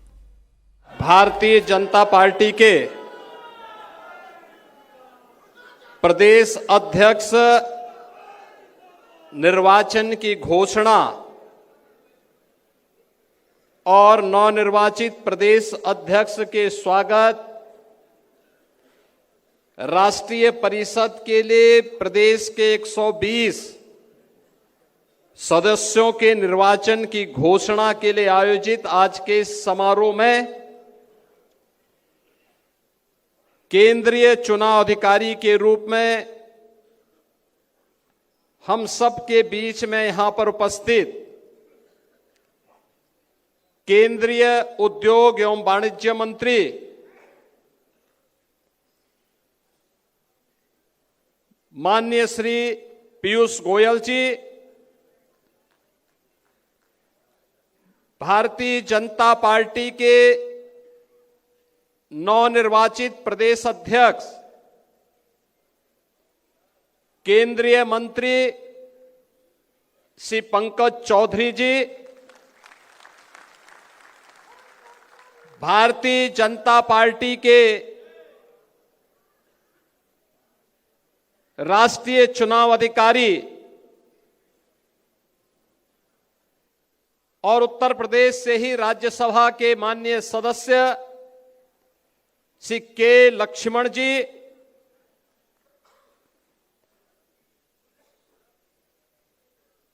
भारतीय जनता पार्टी के निवर्तमान प्रदेश अध्यक्ष चौधरी भूपेंद्र सिंह जी, उत्तर प्रदेश सरकार में मंत्रिमंडल के मेरे वरिष्ठ सहयोगी उप मुख्यमंत्री द्वय श्री केशव प्रसाद मौर्य जी, श्री ब्रजेश पाठक जी, प्रदेश चुनाव अधिकारी डॉक्टर महेंद्र नाथ पांडे जी, राष्ट्रीय महामंत्री श्री अरुण सिंह जी, डॉक्टर राधा मोहन दास अग्रवाल जी, प्रदेश संगठन के महामंत्री माननीय श्री धर्मपाल जी, राष्ट्रीय उपाध्यक्ष और पूर्व प्रदेश अध्यक्ष डॉक्टर लक्ष्मीकांत वाजपेयी जी, राष्ट्रीय उपाध्यक्ष श्रीमती रेखा वर्मा जी, तारिक मंसूर जी, राष्ट्रीय मंत्री श्री सुरेंद्र नागर जी, केंद्रीय मंत्री श्री बीएल वर्मा जी, पूर्व प्रदेश अध्यक्षगण डॉक्टर रमापति राम त्रिपाठी जी, सूर्य प्रताप शाही जी, स्वतंत्र देव सिंह जी, भारतीय जनता पार्टी के सभी केंद्रीय और प्रदेश के साथ ही मंडल स्तर से जुड़े हुए सभी हमारे पदाधिकारीगण, प्रदेश के कोने कोने से आए हुए सभी उपस्थित बहन और भाइयों, मैं सबसे पहले नवनिर्वाचित प्रदेश अध्यक्ष के रूप में श्री पंकज चौधरी जी का आप सभी कार्यकर्ताओं की ओर से हृदय से स्वागत करता हूं, अभिनंदन करता हूं।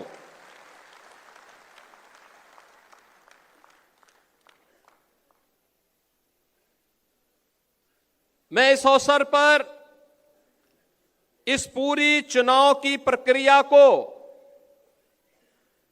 सकुशल निर्विघ्न तरीके से संपन्न करने के लिए, निर्विवाद रूप से संपन्न करने के लिए डॉक्टर महेंद्र नाथ पांडे जी को, प्रदेश अध्यक्ष के निर्वाचन अधिकारी माननीय पीयूष गोयल जी को और संगठन पर्व के राष्ट्रीय अधिकारी माननीय डॉक्टर के लक्ष्मण जी को हृदय से धन्यवाद देता हूं कि आज उत्तर प्रदेश के अंदर हमारे चुनाव की प्रक्रिया संपन्न हो रही है और एक अनुभवी कार्यकर्ता को उत्तर प्रदेश के प्रदेश अध्यक्ष का दायित्व मिलने के साथ ही उत्तर प्रदेश के अंदर अब नए गति के साथ सरकार और संगठन मिलकर के आदरणीय प्रधानमंत्री जी की मंशा के अनुरूप आगे बढ़ने के संकल्प के साथ बढ़ पाएगा। बहनों और भाइयों, मैं इस अवसर पर धन्यवाद दूंगा चौधरी भूपेंद्र सिंह जी को, जो पिछले 3.5 वर्ष से प्रदेश अध्यक्ष के रूप में अपने दायित्वों का निर्वहन करते हुए प्रदेश के अंदर हर एक उन कार्यक्रमों को गति प्रदान करने में अपना योगदान दे रहे थे। इस दौरान प्रदेश तमाम चुनौतियों का सामना करते हुए आगे बढ़ा और आज नवनिर्वाचित अध्यक्ष के चुनाव के साथ संगठन पर्व का यह दायित्व उत्तर प्रदेश के अंदर अपनी पूर्णाहुति की ओर अग्रसर हो चुका है। लेकिन नए दायित्व के कार्य हम सबके सामने नई चुनौती के साथ में है। आपने बदलते हुए भारत को देखा है। एक नए भारत का दर्शन हम में से हर व्यक्ति कर रहा है। 11 वर्ष में क्या भारत आज पूरी दुनिया का नजरिया भारत के प्रति और भारतवासियों के प्रति बदला है। जो लोग आज से 11 वर्ष पहले भारत को कमतर आंकने का प्रयास करते थे, हे दृश्य देखते थे, आज उन्हें भारत के अंदर विश्व नेतृत्व नजर आता है। आज उन्हें भारत पर गौरव की अनुभूति होती है। आज भारत वैश्विक संतुलन का कार्य कर रहा है और बिना रुके, बिना टिके, बिना झुके अपनी यात्रा को आगे बढ़ाने का कार्य कर रहा है। और ये हमारा सौभाग्य है, इस नए भारत को पिछले 11 वर्ष से अधिक समय से दुनिया के सबसे यशस्वी नेता आदरणीय प्रधानमंत्री के रूप में श्री नरेंद्र मोदी जी का नेतृत्व और मार्गदर्शन प्राप्त हो रहा है।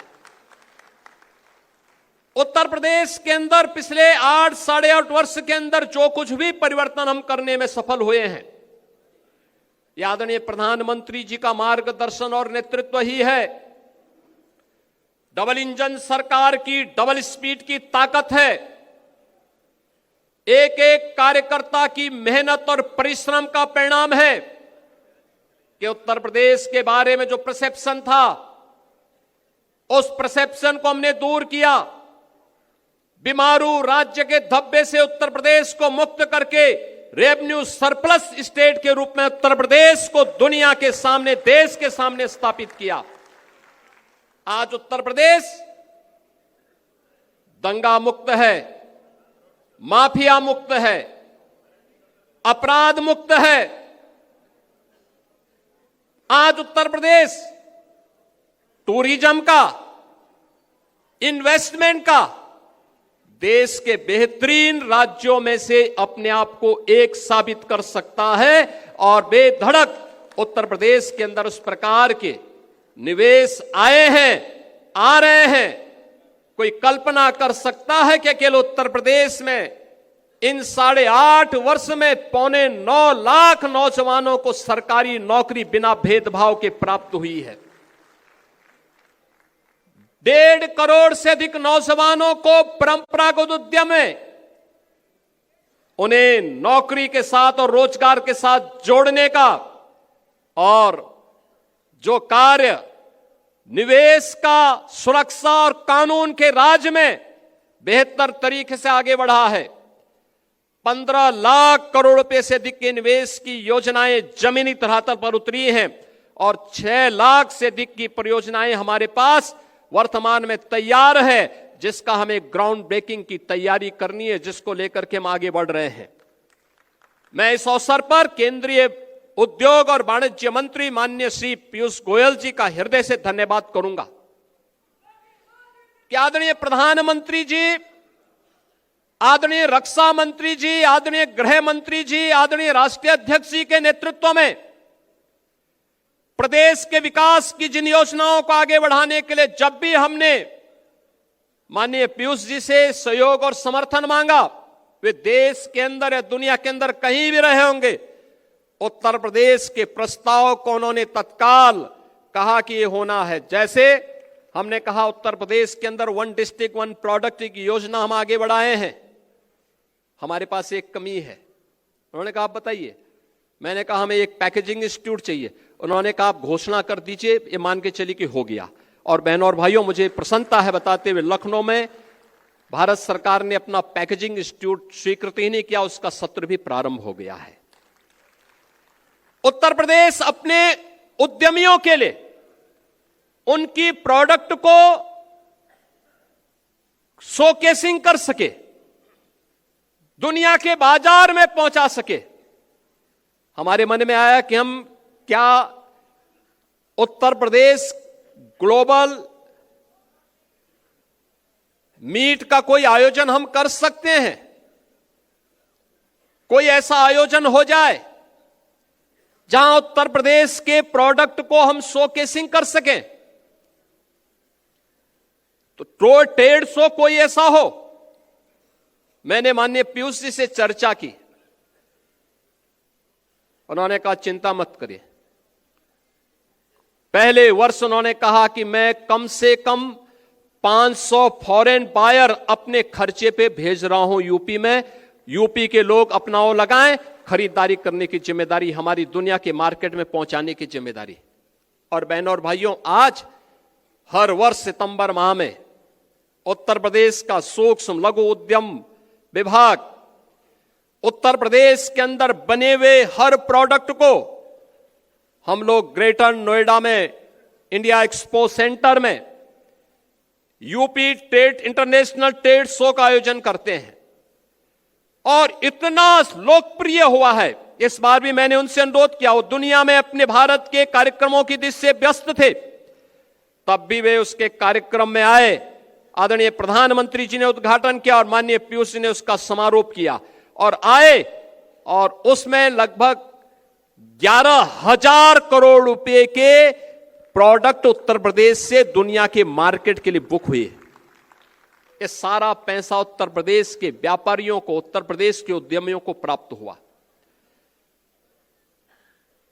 यह कार्य तब हो पाया, राजनीतिक स्थिरता थी, सुरक्षा का बेहतर माहौल था, आदरणीय प्रधानमंत्री जी का और केंद्रीय नेतृत्व का भरपूर सपोर्ट था। और उसके बल पर डबल इंजन सरकार की सामर्थ्य और शक्ति के बल पर आम जनमानस के लिए 17 के पहले जो प्रदेश उपद्रवग्रस्त था, आज उत्सव पर्व के रूप में उत्तर प्रदेश में मनाया जा रहा है। कोई सोचता था 17 के पहले के अयोध्या में श्री राम जन्मभूमि पर भगवान राम लला का भव्य मंदिर बनेगा, अयोध्या दुनिया की सुंदरतम नगरी बनेगी। आज तो कोई हमारी अयोध्या पे प्रश्न नहीं उठाएगा। आज कोई राम भक्त पर उंगली नहीं उठा सकता, नहीं उठा सकता। 17 के पहले जब भी कोई भाजपा का कार्यकर्ता, विचार परिवार का कोई कार्यकर्ता कहता था रामलला हम आएंगे, मंदिर वहीं बनाएंगे, लोग कहते थे अरे देखो ये सब इनका ऐसे ही नारा है। लेकिन क्या आज कोई प्रश्न उठा सकता है क्या? आज तो मंदिर बन गया ना, दुनिया का सबसे भव्य मंदिर बन गया है। और पहली बार हुआ है अयोध्या धाम में स्वयं आदरणीय प्रधानमंत्री जी पधारे, उन्होंने श्री राम जन्मभूमि के भव्य मंदिर के शिलान्यास का कार्यक्रम भी किया। प्रधानमंत्री जी ने 500 वर्षों के बाद रामलीला को अयोध्या में भगवान राम के अपने भव्य मंदिर में विराजमान करने का काम भी किया। और अभी 25 नवंबर को रामलला के भव्य मंदिर में धर्म ध्वजा के आरोहण करने के लिए भी स्वयं प्रधानमंत्री जी पधारे। भारत के विरासत को गौरव के साथ दुनिया के अंदर आगे बढ़ाने की उस अभिव्यक्ति का यह प्रतीक है जो हर भारतवासी के लिए प्रधानमंत्री जी बार बार कहते हैं अपनी विरासत पर गौरव की अनुभूति करो। वही विरासत है। काशी में काशी विश्वनाथ धाम हो, मिर्जापुर में मां बिंदुवासिनी का धाम हो, या फिर सीतापुर में नेमिष तीर्थ के पुनरुद्धार का कार्य हो, अयोध्या में श्री राम जन्मभूमि का हो, श्रावस्ती, कुशीनगर, कपिलवस्तु, कौशांबी या अन्य उन क्षेत्रों में भगवान बुद्ध से जड़े हुए तीर्थ स्थलों के पुनरुद्धार का कार्य हो, सारनाथ समेत उन सभी स्थलों के लिए जहां पर भी भगवान बुद्ध से जुड़े हुए तीर्थ स्थल मौजूद हैं। पश्चिम में सुख तीर्थ हो जो पहली भागवत भूमि के रूप में है, या मथुरा, वृंदावन, बरसाना, गोकुल, गोवर्धन, इन सभी तीर्थों को वैश्विक मानचित्र पर पुनर्स्थापना का कार्य आज प्रभावी ढंग से डबल इंजन सरकार उसी प्रभावी तरीके से आगे बढ़ाने का काम कर रही है। बहनों और भाइयों, यह काम इसलिए हो पा रहा है क्योंकि जनमानस को भी विश्वास है सरकार करेगी, अच्छा करेगी। आज उत्तर प्रदेश का इंफ्रास्ट्रक्चर, कोई सोचता था पहले बिजली नहीं आती थी क्योंकि 17 के पहले जो लोग प्रदेश की कमान जिनके हाथों में थी वे अंधेरे में रहने के व्यस्त थे, क्योंकि डकैती तो अंधेरे में ही पड़ती है, इसलिए बिजली नहीं दी जाती थी। हम लोग जब 17 में आए थे तो ऊर्जा मंत्री के रूप में पीयूष जी थे। पीयूष जी आए थे अप्रैल में, 2017 अप्रैल में। इन्होंने कहा कितनी बिजली मिलती है, पता लगा 3 से 4 घंटे। इन्होंने कहा नहीं, इसको आपको बढ़ाना पड़ेगा। हमने कहा हम 24 घंटे बिजली देना चाहते हैं। और याद करिए, जब अप्रैल प्रथम सप्ताह 2017 में माननीय पीयूष गोयल जी उत्तर प्रदेश आए थे, तब से बिजली का जो रोस्टर उन्होंने तय किया वही आज भी उत्तर प्रदेश के अंदर लागू है। सभी 75 जनपदों में, 350 तहसीलों में, 825 विकास खंडों में, 662 नगर निकायों में अनवरत रूप से वही रोस्टर आज भी लागू है, बिना किसी बाधा के। आज उत्तर प्रदेश इंफ्रास्ट्रक्चर का एक नया प्रदेश बना है। देश के अंदर कुल एक्सप्रेसवे का 55% शेयर उत्तर प्रदेश के पास, सबसे बड़ा रेल नेटवर्क उत्तर प्रदेश के पास, सबसे ज्यादा मेट्रो संचालित करने वाला राज्य उत्तर प्रदेश, सबसे ज्यादा एयरपोर्ट रखने वाला राज्य उत्तर प्रदेश, देश की पहली रैपिड रेल और देश का पहला वाटरवे भी आदरणीय प्रधानमंत्री जी ने उत्तर प्रदेश में ही प्रारंभ किया। और बहनों और भाइयों, उस उत्तर प्रदेश की इस नई यात्रा के लिए एक नए कैप्टन के रूप में पंकज जी हमारे सामने आ गए हैं और साथ साथ अब हमें आगे की कार्यक्रम की यात्रा, जिसके बारे में यहां पर दोनों हमारे डिप्टी सीएम ने भी कहा, याद करना 27 की लड़ाई आपके सामने, विरोधी के पास इतनी ताकत नहीं है, लेकिन याद रखना विरोधी चाहे कैसे भी हो, उस विरोधी के छल और छद्म का जवाब देने के लिए आपके पास उतना ही सामर्थ्य होनी चाहिए, उतना ही शौर्य और उतना ही तेज भी होना चाहिए। और शौर्य और तेज के लिए आपको जगाने के लिए भी आज मैं इस मंच का उपयोग करना चाहूंगा। एक अवसर है आपके पास और मैं अक्सर सुनता हूं, आपकी मेहनत में कोई संदेह नहीं, आपके पुरुषार्थ में भी किसी को संदेह नहीं है, आपके द्वारा किए जाने वाला परिश्रम में कोई संदेह नहीं है, लेकिन हमारी कहीं कहीं अति उदारता, सहिष्णुता और दूसरों पर विश्वास करने की प्रवृत्ति कभी कभी हमें धोखा दे देती है। ये किस रूप में? वर्तमान में भारत निर्वाचन आयोग के द्वारा एसआईआर की कार्रवाई हो रही है, चल रही है ना, सब जगह चल रही है ना, पूरे प्रदेश भर में, क्या नगर क्या गांव क्या बूथ चाहे मंडल कुछ भी हो, है ना, सब लोग सहमत है ना, सभी लोग सहमत है ना, चल रहा है ना। और जब मैं आपसे पूछ दूंगा कि क्या उसकी क्या गति चल रही है, तो आप में से हर व्यक्ति बोलेगा कि हमारे यहाँ 98% हो गया, कोई बोलेगा 99% हो गया, कोई कहेगा हमने 100% कर लिया, यही तो बोलेंगे ना। लेकिन ये सच्चाई नहीं है, ये सच्चाई नहीं है। ये शुद्ध नियत से मतदाता सूची की शुद्धिकरण का और लोकतंत्र के सशक्तिकरण का एक बहुत अच्छा अवसर है। जो चुनाव के बाद अक्सर शिकायत होती है कि साहब मेरा नाम मतदाता सूची में नहीं है या मेरा बूथ 5 किलोमीटर दूर कर दिया गया था, उसका समाधान का एक अवसर है। और वो अवसर इसलिए मैं कह रहा हूं, उत्तर प्रदेश की आबादी है 25 करोड़। कितनी है? 25 करोड़।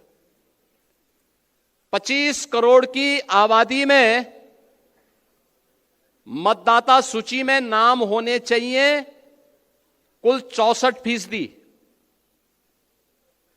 64 से 65% लोग ऐसे होने चाहिए, ऐसे होंगे जो 18 वर्ष से ऊपर के होंगे। 18 वर्ष से ऊपर का हर वयस्क मतदाता जो उत्तर प्रदेश का निवासी है, वह मतदाता सूची में नाम उसका होना चाहिए। होना चाहिए कि नहीं होना चाहिए? यही है ना। अब 18 वर्ष से ऊपर का मतदाता सूची में नाम होना चाहिए, तो यह संख्या होनी चाहिए 16 करोड़। और मतदाता सूची में एसआईआर के बाद जो मतदाता सूची में नाम आए हैं, वो कितने आए हैं? 12 करोड़। ये 4 करोड़ का जो गैप है, 2025 की जो मतदाता सूची थी, जनवरी 2025 की, उसमें कुल नाम थे 15 करोड़ 44 लाख। कितने थे? 15 करोड़ 44 लाख। 1 जनवरी 2026 को जो भी युवा 18 वर्ष का होगा, वह मतदाता बनने का हकदार होगा।